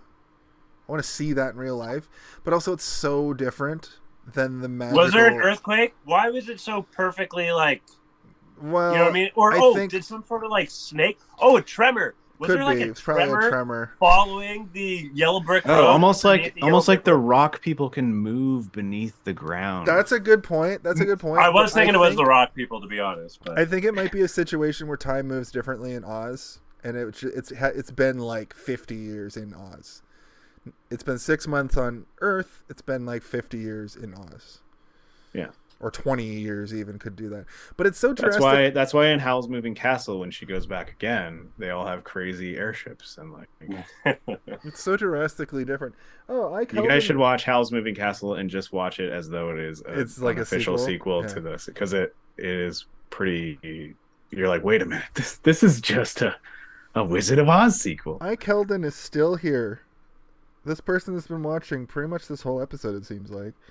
They read the book before they saw the original movie, and they were like, the shoes are silver, not red, ruby. Yeah, silver shoes. So it'd be okay to go back to silver. But I mean, it would be okay for sure, but the reason that they did it is because the iconography of the original movie is so strong that, you know, they thought that it would be weird to they somehow put a sparkle effect in a Technicolor movie from the 1930s. That is crazy. That's crazy. When they reveal the shoe, The Wizard of Oz is not a Technicolor movie; it's a color movie. Or a color movie. But still, my point stands. The reveal of the shoes. The same thing happens when he reveals the shoes in this movie. It's got that same like glowy tinge sparkle. Yeah, it's got like a sparkle where like it's there's certain lenses. Was that added, or was that not just it's lenses doing their thing? You can use lenses to do that. You can reflect light off of stuff if you use anamorphic lenses, it causes the light to refract in a way that stretches longer across the lens. Yeah, it's like when J.J. Abrams puts lens flare on everything. It's just but he usually does that digitally. It's just digitally. Yeah. That pervert. Well, you can digital what a pervert. Yes, you can digitally do that. You can get on Instagram. I'm pretty sure you can get an app or a filter that just puts lens flares on everything. So. Well, I mean, my notes mostly my last page of notes is mostly stuff that I said in the beginning. 14 Oz books. In 1985 is right around the time when they were being put back into public domain outside of what Disney owned. So that's why they did this. There's 14 of these books. Yeah, but there's that last scene in the throne room where everyone's like dun, dun, dun, dun, dun, dun, dun, dun. Like almost all of those characters are characters from the 14 books. If you look and know what you're looking for, you're like, oh yeah, there's the frog man, there's the lumpy dude, there's the that's so Linda's many in the background that it's almost deep like throating 5. It's almost wands. like you know like Dragonlance, those old like fantasy books that people would have like a whole crate filled with, like it'd be their whole shit. That's so many books. Or like Watership Down, or like the Peter Rabbit books, or the Berenstein Bears books. It's just so many. Like, well, I mean more so. Like, do you know Dragon? Do you remember Dragonlance? No, I came up with several other examples that I thought were comparable because I had no idea what the fuck you were talking about. Okay, so Dragonlance is like there's this genre of fantasy novel, right? Mm-hmm. It's the ones where the picture on the front is usually like, like a mage and a warrior fighting like a dragon, right? Like pretty. And everybody has lances, all of them. Well, Wait, use your lance against it. It's people writing down their D&D campaigns, essentially. For sure, yeah. People writing them out, which is interesting. Yeah, Question mark. Well, I mean, Oz is comparable to Narnia. It's comparable to Alice in Wonderland. It's comparable to Lord of the Rings. It's comparable to all these things that are still kind of regurgitated in pop culture today, right? Because they're literary classics. The main difference, I guess, from Oz to some of those other ones is it's not really problematic in a lot of ways, except the man who wrote it had some really bad ideology that he didn't necessarily inject into his work. Which is kind of good. Like, people have analyzed all of his stuff, and it doesn't exist in the same way that it does in some of the other things. Oh, I just looked up Dragonlance, and it's literally derived from Dungeons and Dragons. Well, So you might want to look into that as a fan of the sport. Oh, also the exact year gap from this movie to the first movie is 46 years. Yeah, that tracks. I have to go to the washroom. Well, let's do our final thoughts and go do other things. I have this sitting next to me. What do you think? Let him go to the bathroom. We'll entertain the viewers. We can't see it. It just blacks out the whole sun. You have to you have to put it in front of your chest. No, we still can't see it. Oh, there it is. Oh, there we go. Yeah. What he's trying to show you, ladies and viewers, is the PS5 VR2, I believe, is what it's called. Nope. It's called PlayStation VR 2. Caleb, this thing, oh my god. It's unlike... I had the PSVR 1, my man. Did you open it yet? Yeah, I played it a bunch already. Nice. That's why they have games for it already? I thought there's a few games that are... Or demos. Is it demos? Well, there's no backwards compatibility, but there's a bunch of games that are... There's PSVR 2 versions that have come out today. Right. But there's also a Horizon Zero Dawn game where you climb, but then it's so fucking realistic that shit, you look down and it's fucked. Oh man, yeah, that's awesome. I assume since you mentioned Spider-Man and Iron Man, have you played those on the original PSVR? So who was it? I kind of want to say it was Aaron. Aaron had it for a second. For a second, right? I think Aaron introduced me to VR first, and he's like, "Yo, check this out." And I was in a scuba water cage, and I was going down to the bottom of the ocean. Yeah. And it was fucking crazy. And then I was hanging out with my cousin. He had the Spider-Man one. Yeah. So I'm fucking web slinging, and then I hit a wall in the game, and I fucking fall in real life or whatever. It was fucked up, man. The Spider-Man one was so short, but it blew my fucking mind. There wasn't much to it, but it was yeah. But the reason why you can't play, I was telling you guys this on the pre-show, but the reason why you can't play PSVR 1 games on it because it's a whole new thing. Setup, right? Yeah. Yeah, it's different technology. It's bleeding edge technology, but it's kind of the same idea as when DVD came out. It was cheaper to just buy a PlayStation 3 to have a DVD player. It's just it's the same idea as the Oculus, Blu-ray, yeah. Or the PS2. Then the PS2 is the cheaper way to buy a DVD player. But it's the cheapest way to have the most cutting edge gaming. But I can't. It's locked. I can't do anything else with it. I can't look at that, adult content in VR. Jesus Christ. Well, it's part of it. Well, I just want to make it feel more real. You and the missus can make adult content wherever you want. Oh, God. I'm deleting this whole podcast. Why don't you take us home, Steve? All right. So, that was our discussion on Return to Oz. And let us bring us now to our final thoughts. I'm just leaving a pause there because I made an audio thing I'll cut that out. Let's start with Jason, since you started us to begin with at the start of this. I didn't write my final thoughts, but it's accidentally. I fucking had a day today, okay, guys? But what I'll say about this movie is that Don't interrupt. I got it. My bad. It's a film, first of all. Do you have a sting for that? Remember? It's a film? It's a film. Now that's a film. There's kind of an explosion at the end, but it's more like a final death knell. And you should do the movie. You should do the movie trailer voice. In a world. Yeah. We're one man. In a world. It's a film. Anyway, my point is films that and movies by car chases and explosions. Sorry, go ahead. My bad. This film is absolutely a introduction to horror for children, and it's not even in a way that like really pushes that many boundaries, especially for the era of the G to PG family movie. I enjoyed it.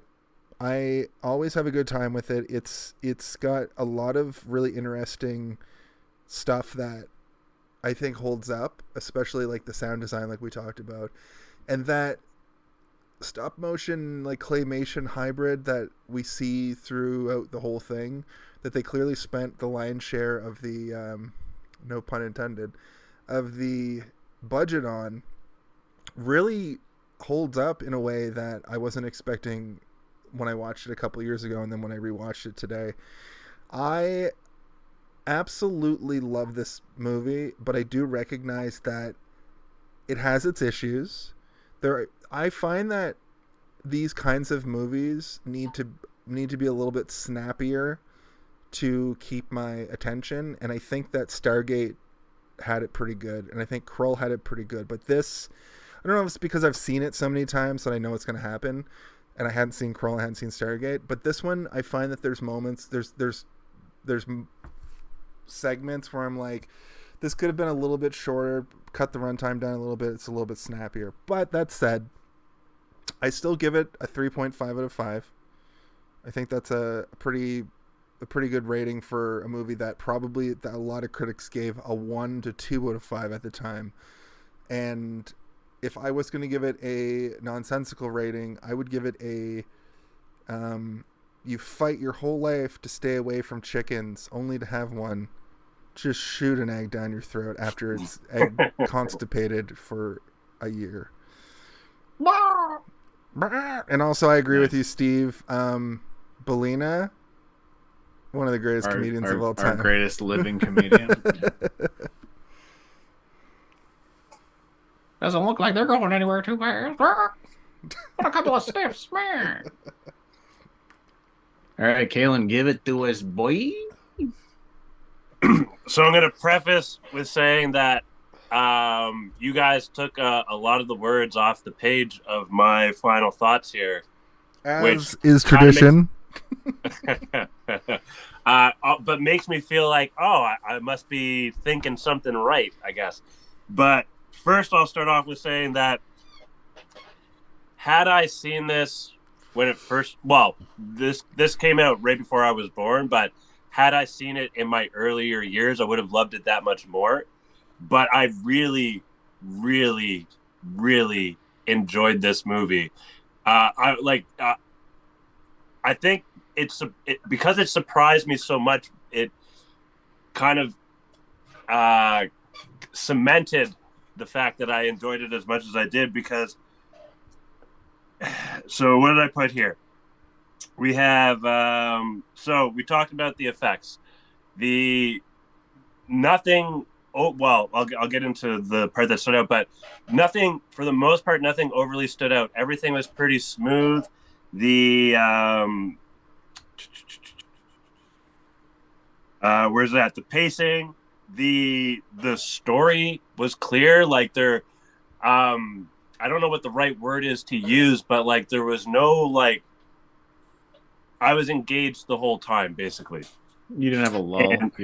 You were just in it. The movie is snappy, man. It's like one thing to another thing to another thing the entire time. It's edited for a child to like be able to continue their engagement. The editing, the production, the cinematography, the effects, I almost want to say flawless. I almost want to say flawless. It's the fact that this came out or was back in '85, and this is now my first time seeing it in 2023. And I did not have any issues watching it whatsoever.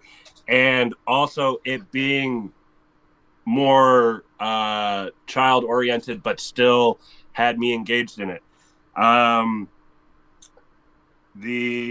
So I was on the fence about what I felt, what went well. For my what went well, the first thing that came to mind was Jack Pumpkinhead. I don't know why, just the design of him, his character, I just fell in love with him, basically. The other what went well for me, though, that I was kind of battling with was the Gnome King / his henchmen, I guess, and the effects of so even like just at the beginning when they just have the face on the stone, like the eyes and the mouth or whatever, and it's molding around and shit. And then as we get further and it gets into that claymation, more physical, practical effects, I was hooked. It had me. The one thing I put down for even better, there wasn't too much that I could nitpick at, but the one thing that I would say would be even better was when you do have those few green screen moments where you can clearly see the outline. And I think I would have preferred it more if they just had like a physically painted backdrop instead of a green screen or whatever, right? Yeah, they could have achieved the shot another way. So I will say that it's buy the VHS when it first came out, otherwise stream it, and I give it a trauma makes life more fun. I'll just I just want to give a what went I was gonna well say I better. forgot about the what went well thing, so you should do that. Just really quickly, what went well is the whole movie. Like the whole like honestly the whole movie is great, but the even better isn't. I don't really have a critique for the even better part. I just sort of have an addendum I want to add to what I was talking about in my review and sort of the whole night. I think that this movie will always be better in my memory and in my nostalgia than it is trying to watch as an adult.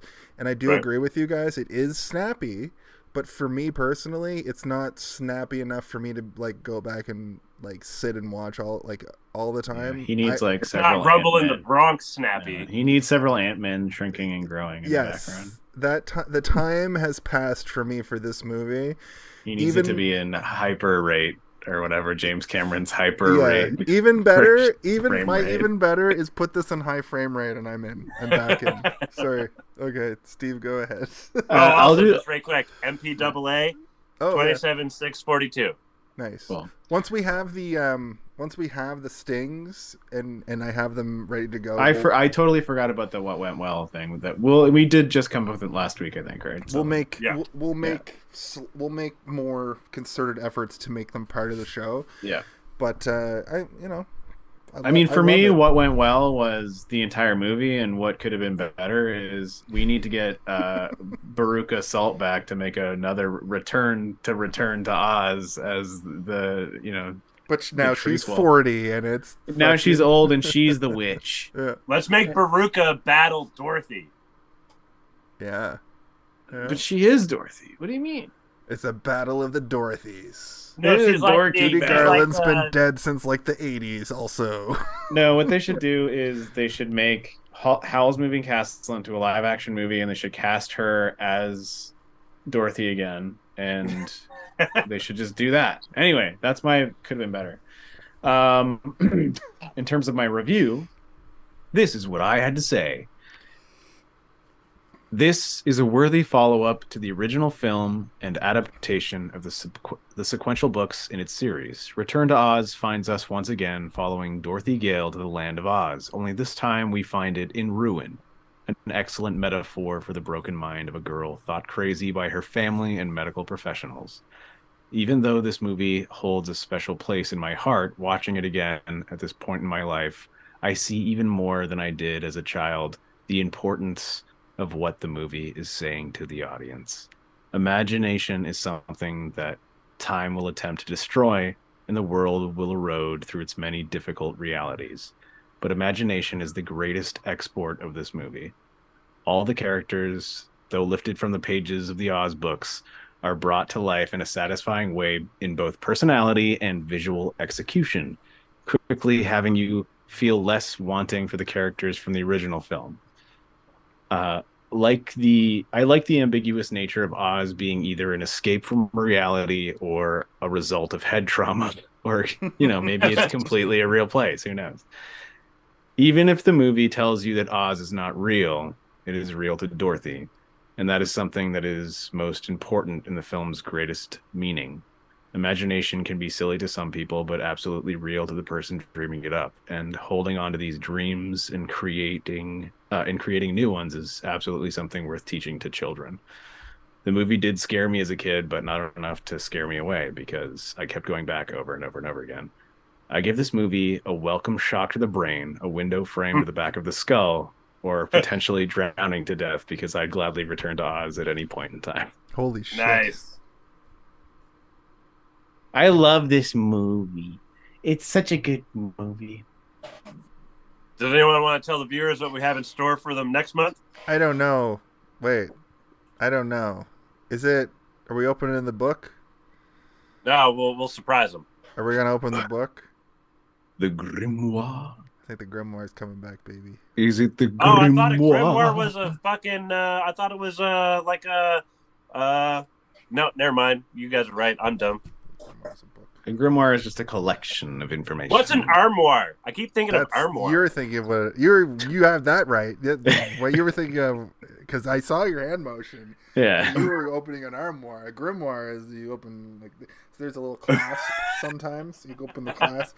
Then I would say the Necronomicon is a grimoire. You know.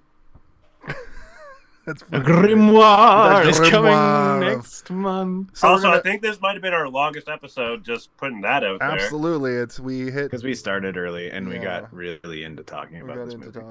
I'd like to thank I Keldon for hanging out in the chat all night. That was fun. Thank you. Tell your friends. Come back next Wednesday when we open the Grimoire of Familiar Killers for the third movies for the third time. So at Halloween time we open up the Grimoire Familiar Killers. Let me talk about our 4 favorite killers, our 4 favorite serial boys, and I decided that I don't want to take until I don't want to do this podcast for 15 years. Well, we might, but right now I don't think it's want to. I do. I don't think it's realistic we're going to. Maybe we do, though. Who knows? Let's see what happens. But I would like to get through these movies a little bit faster. So for the month of March, we're going to be talking about Chunky, lousy, Mikey, weather, JC, and Mikey? Freddie. Oh, Freddie. Fredward. Fredward Kilogram. Fredward Killinyams. I love you all.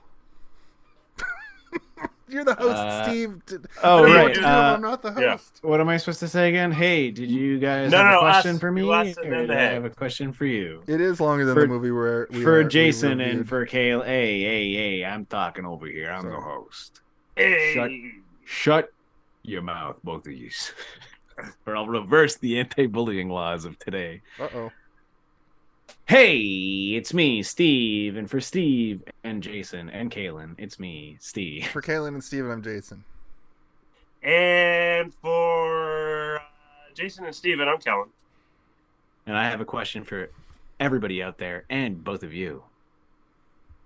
Return to Oz. Hey, did you see this one? Hey! Did I overstep? My bad. You go. One? I was trying to say it at the same time as you. Oh, okay, let's do it. Hey, did you see this one? Whoa, you guys did it perfectly that time. I think it's the perfect time to cut to credits. Yo, play it again, Lou. That's what Casablanca, right?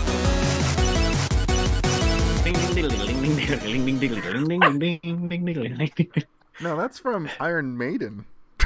Oh, is it? Shit. Wrong song.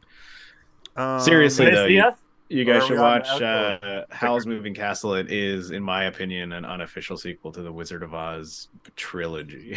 Or, I guess, quadrilogy. Instead, what I'm going to do is I'm going to listen to Ozzy Osbourne's hit 1984 album, The Blizzard of Oz. Whoa. Yeah, that sounds pretty cool.